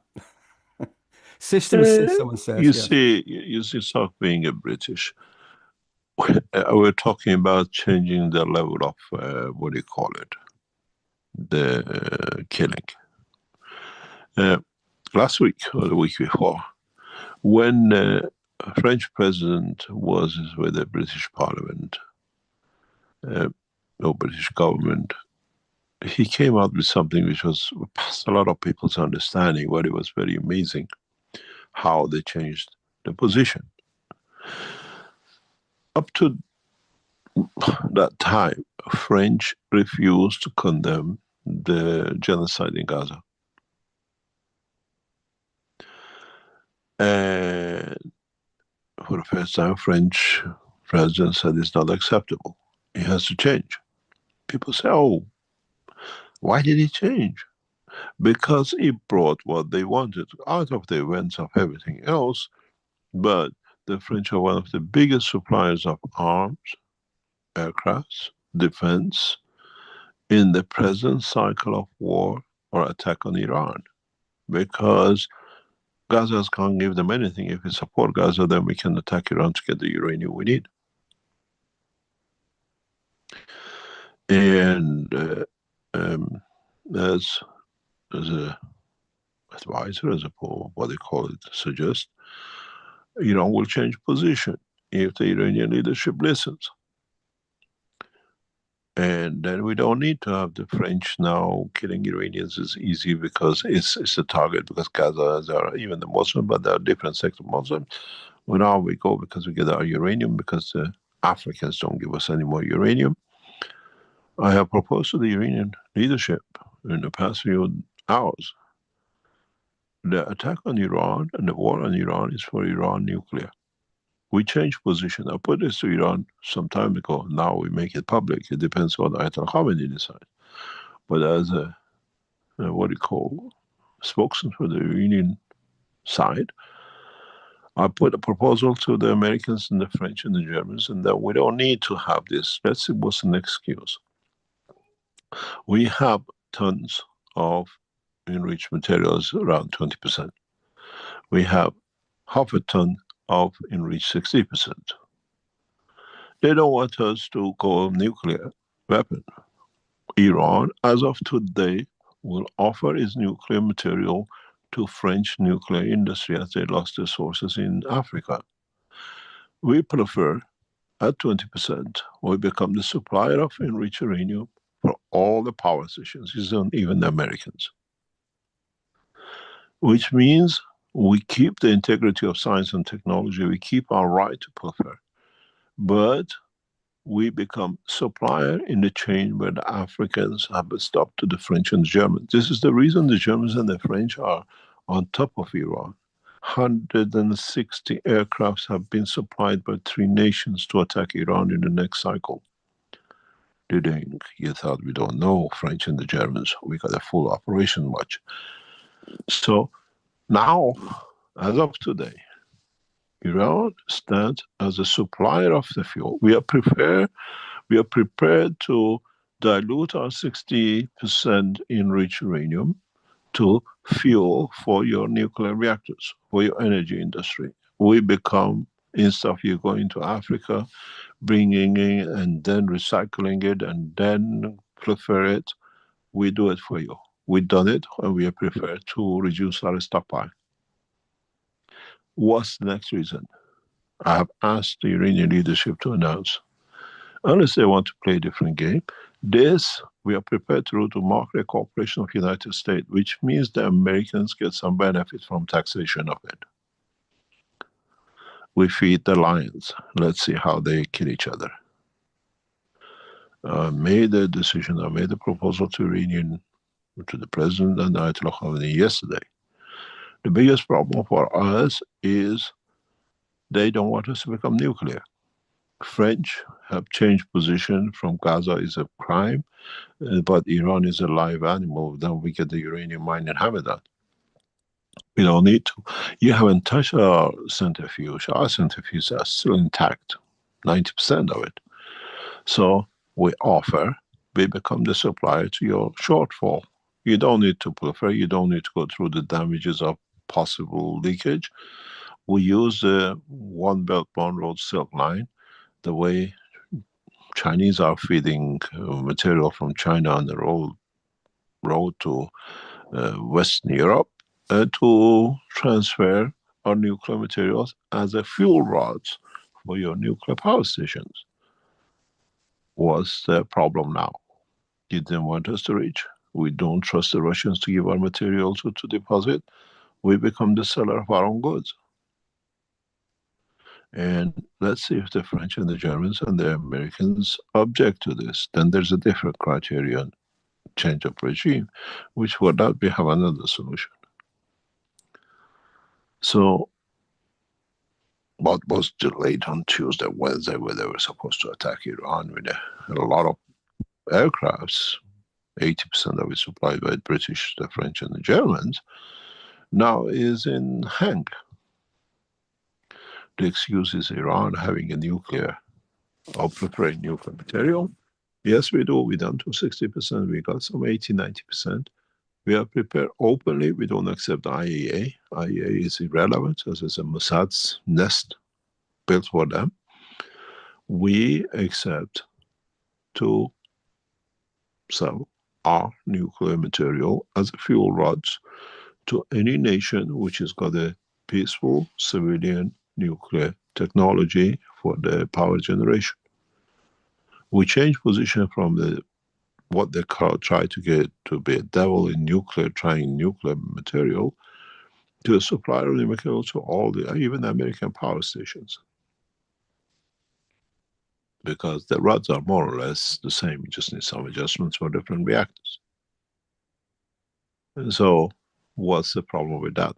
I'm waiting for Ayatollah Khamenei to confirm the offer and the Iranian president. Unless there's a hidden agenda, this is a solution that solves the problem. And we allow the Chinese and the Russians to monitor, not the IAEA. We don't trust IAEA. And position is solved. Let's see if now the French president changes his position. Gaza was a crime now, because now they found the uranium source. Now Iran is no crime because it becomes our supplier. The French get the material, the French nuclear power stations runs, the German nuclear power stations runs, and the Italians still have some support because they're not nuclear, they have one which is dangling in the middle somewhere. And the American gets the benefit of the income from the trade through market cooperation. The Chinese get the railway track, and the Russians still get their power stations that are running with Iran. What's the next excuse? I'm waiting for the Iranian government to announce it, if they're really mindset to go through the, what we call, the process. Then we see if we are still on the path of peace.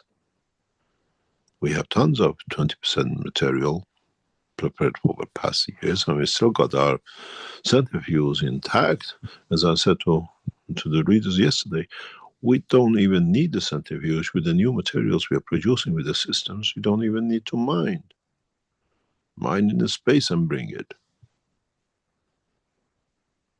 We are producing materials we don't even know what we are producing. That's just a combination of events creating so much cosmic material. Most probably we have produced materials man has never seen. This is changing a parameter in a literally, very interesting. I just received the latest image. This is let me show you something which is very interesting. This is in the past 3-4 hours. We're not talking hours ago. We changed a parameter for a specific reason. We were trying to see actually how changing parameter will bring us what we need. And interesting is what I'm going to show you in a sequence of events.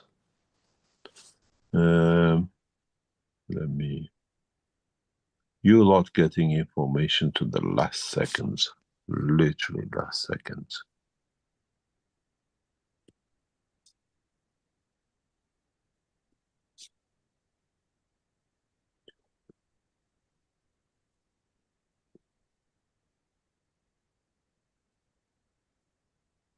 I'll show you something that you can see.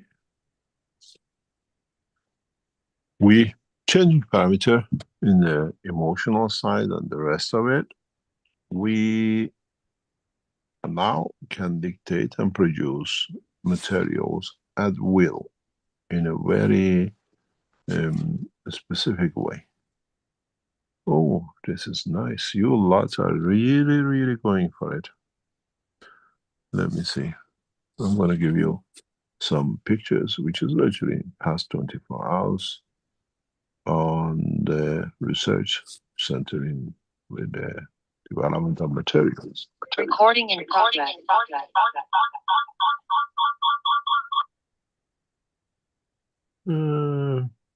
Let me share with you, then you understand. I have to go in the sequence that shows material. This is what we are producing with one combination of system using static reactor interaction. Then we decided to see, not to produce another corner which we did not produce. We changed the system, and look what we got this morning.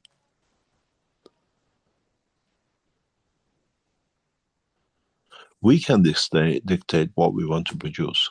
There was nothing there before. And we changed certain parameters. We can produce plutonium as we wish.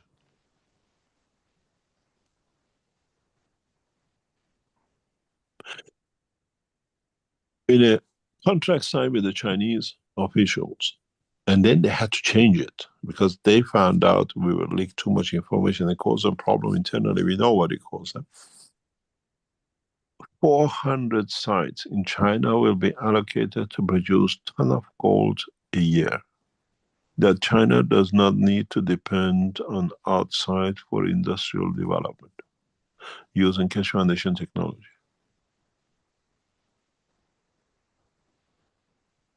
If we can produce gold in 400 locations, which the Chinese have started, sign agreements. We have the agreements. It's not the talk, signed and sealed.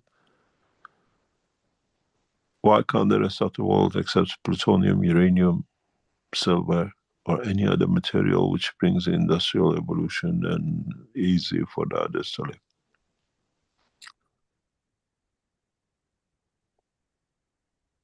We can deliver plutonium tons at a time as long as it brings peace.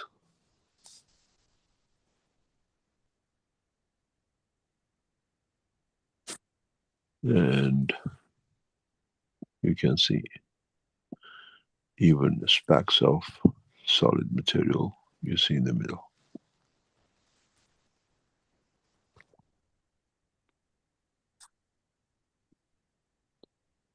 Do we need to kill? Do we need the wars? Or do we change phase? Gaza now is a crime because now we can attack Iran and get the plutonium what we need. We don't need to. It's an official announcement of the Iranian government on behalf of the nation. We are prepared to sell our uranium pile as a fuel only to for industrial use in power stations to the west. We become supplier. And we have no intention of proliferation to nuclear weapon. As we can produce now uranium as we need, we don't need even the centrifuge, it's too costly.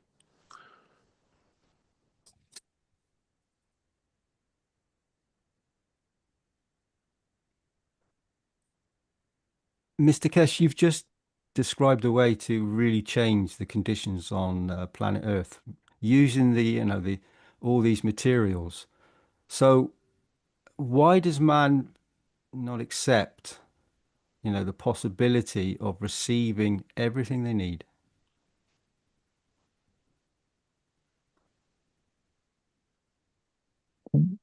It is just behavior of man. It's a very, very strange. But he died, he passed away. Good friend of mine. He used to be the Minister of Oil. And we used to work in one of the Russian satellite countries very deeply with them, with the president and them. Then he became a prime minister and Minister of Oil. When we used to come out of the building, we used to go for lunch quite often, or late at night, we used to go out somewhere for dinner in hidden restaurants in the city. There were always 9 cars parked outside in the batches of 3. And there was always 2 the same, 1 different. So you had 6 cars of the same, with 3 cars of different.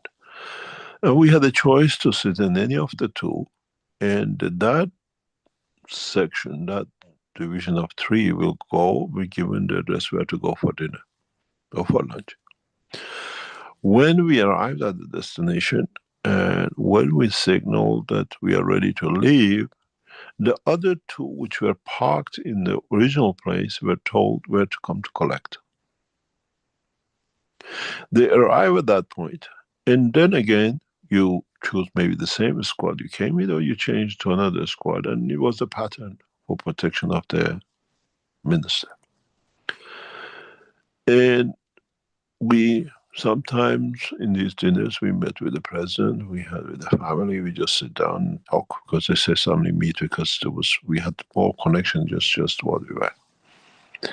And one day at the dinner, I said to the minister, I prefer my life before I know you lot. He said, we prefer our life as well, the same, we should go back. The wife of the president said, do you know something? This is hell. But we have to do it to stay alive, to change the nation.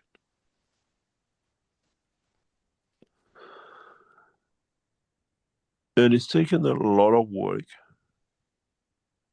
for these people. When they're human, they sit with you at the table.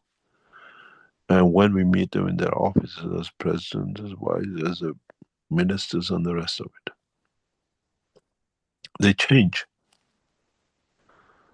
because the power, the yes sirs, the fleet of cars, the secrecy, the bribes, gives them sense of invincible. And I've seen that with many people. Many people.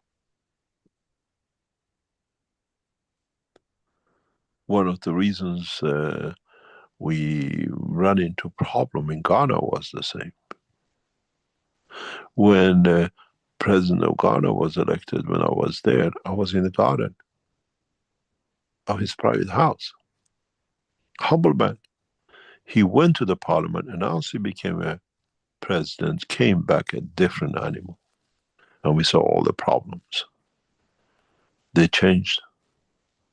I was in his garden. I was in his private house. We dealt with a man.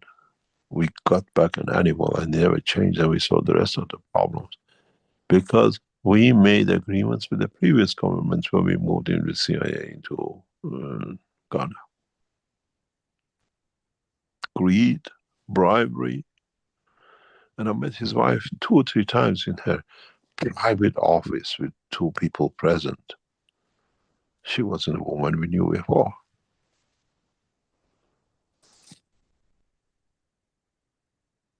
People change.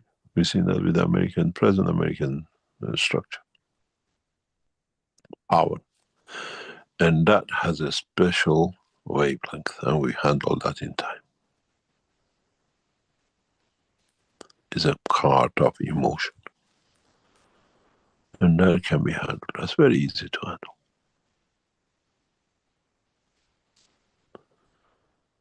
Extremely easy to handle.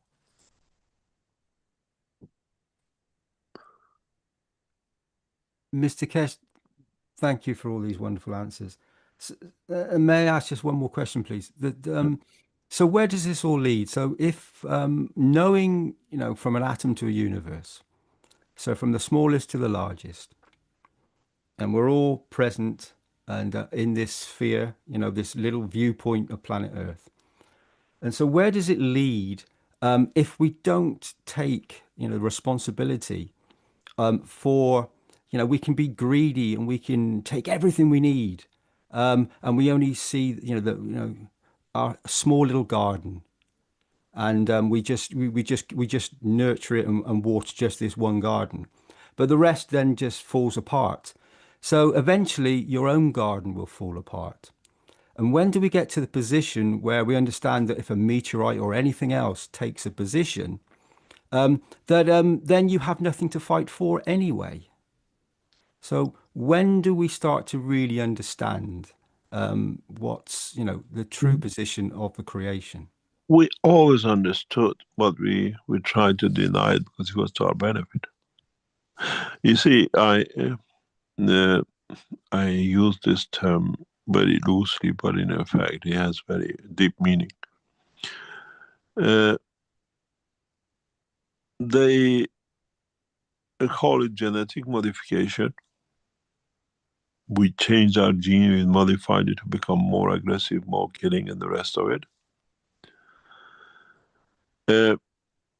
To change the modification, to cleanse the system in a way back to what it was, is the purpose of our work. That's why we are here. That's the whole purpose of under cover of the Keshe Foundation.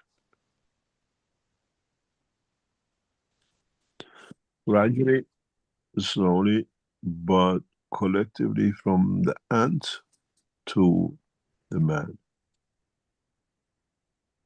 Complete change. And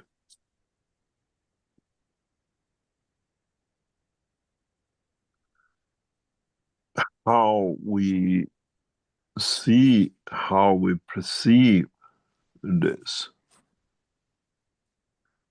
And it's interesting how things take shape. and how we can influence the emotion and then change the man. And that's all it needs to be. It has to be changed from the root, from the worm to the man. And everything in between.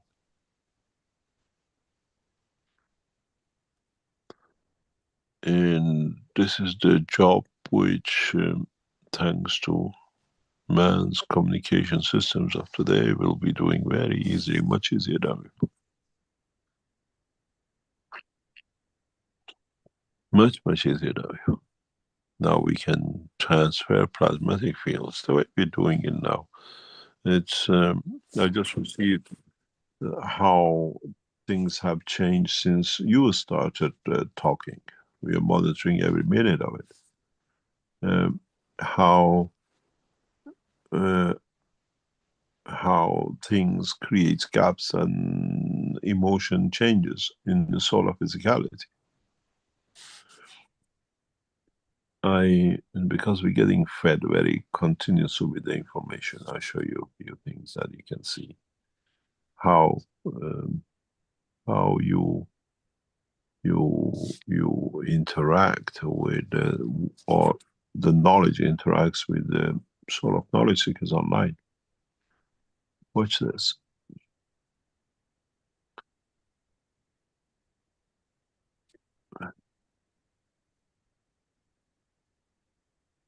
This is from the time you came in, because you raised a different question. And I explain to you later on what this means. This is the time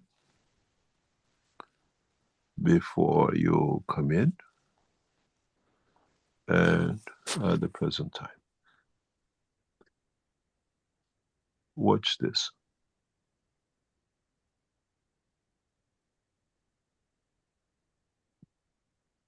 And this is the point where you came in and you talk.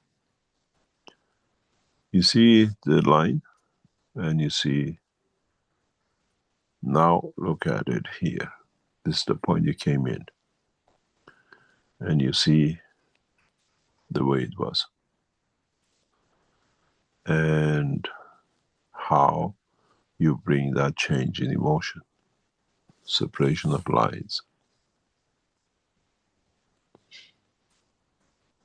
This explains a lot to us in actually the process.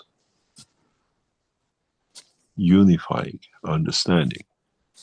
And you see the physicality has changed from this position to a vertical position.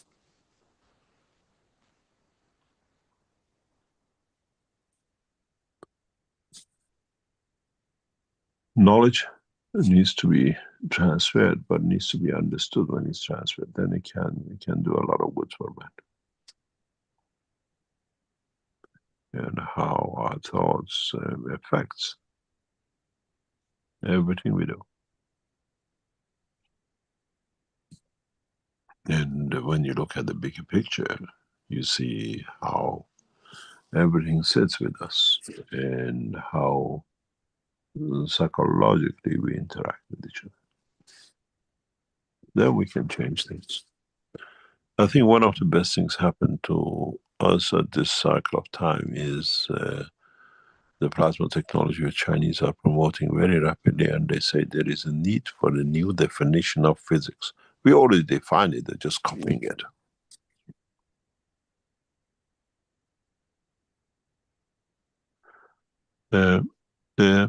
Most of you knowledge seekers know who I'm talking about in China. There was a guy who used to do direct translation of my teaching for years.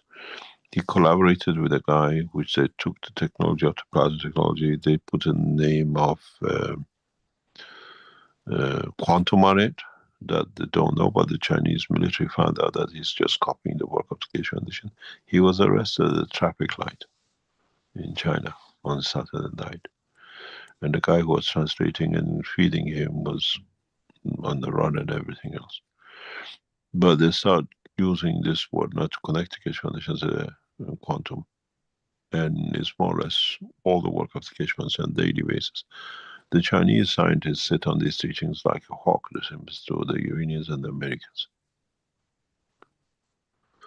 And the outcome is the only people who are going to lose is the Europeans because of the cheat and lie of the Belgian king and what they created. They've fallen themselves in that pit. Then they're going to be literally hammered by it in the time to come.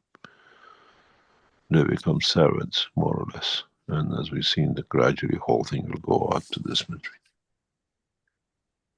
But the process of knowledge will transfer through the soul and the enlightenment. Any other question? Mr. Keshe, thank you very much for taking my question. And I really look forward to your lecture and being present. I don't think you learn much. It's just for the people who doesn't know the technology. I think your knowledge seekers know most of it, all of it, but be this close. Yeah, it's still beautiful to be present, Mr. Keshe. Thank you so much for all you do. Really. Thank you. Thank you, Mr. Keshe. Any other question? Okay, well, Hassan mentions in the chat here, tonight will be my 12th day without food. I started 4 days before last week's Knowledge Seekers Workshop after listening to the series of teachings about time made by Ed. I am on 200 milliliters of tea a day and 1 liter of water, very hot here. But I'm feeling my water consumption is dropping slowly. Thank you for all the beautiful work. I hope you understand how to absorb energy that you don't need to take water. We get a lot of things like this. People are changing. But the funny thing is the families of these people put pressure on them because they don't understand it. And they become the joke or a point of hate. But it's just to be resilient to understand this is a change. We decide for ourselves. Every man stands alone on his own to decide. We've seen one of our beautiful knowledge seekers in Iran put in the mental institute because they're trying to do all sorts of things with him. But we've seen this across knowledge seekers. You have to decide and choose the path of not conflict, but trying to enlighten.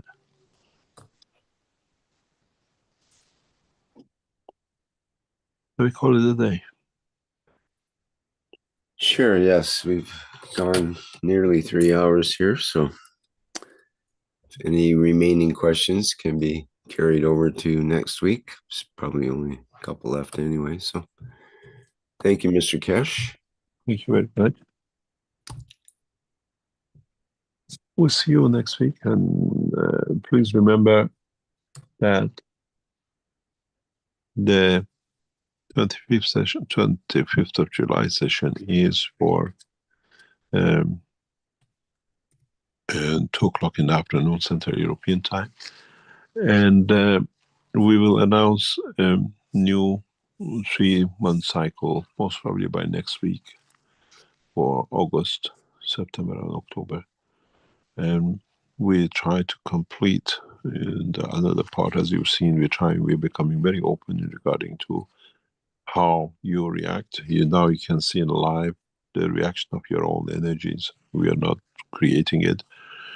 And then we see how you report to us. 12 days not eating, people changing their habits, and getting enlightened or even recovering from conditions they didn't know.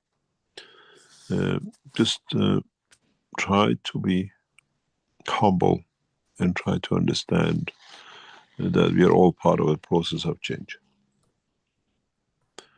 Thank you very much, and see you next week. Great. Thank you, Mr. Keshe. Thank you once again for yet another workshop, number 599 here. Next week's will be 600 in the continuing series of weekly workshops here, Knowledge Seekers Workshops. Today's Thursday, July 17th, 2025. And our next public teaching will be the One Planet, One Nation, One Race for Justice and World Peace. And that will be on the 22nd of July, already next Tuesday. And that will start at the 4 p.m. Central European Time with members and support members of the Universal Council who present that program. Okay, and again, thank you, Mr. Kesh, and thanks to everyone for attending today's program and for your questions.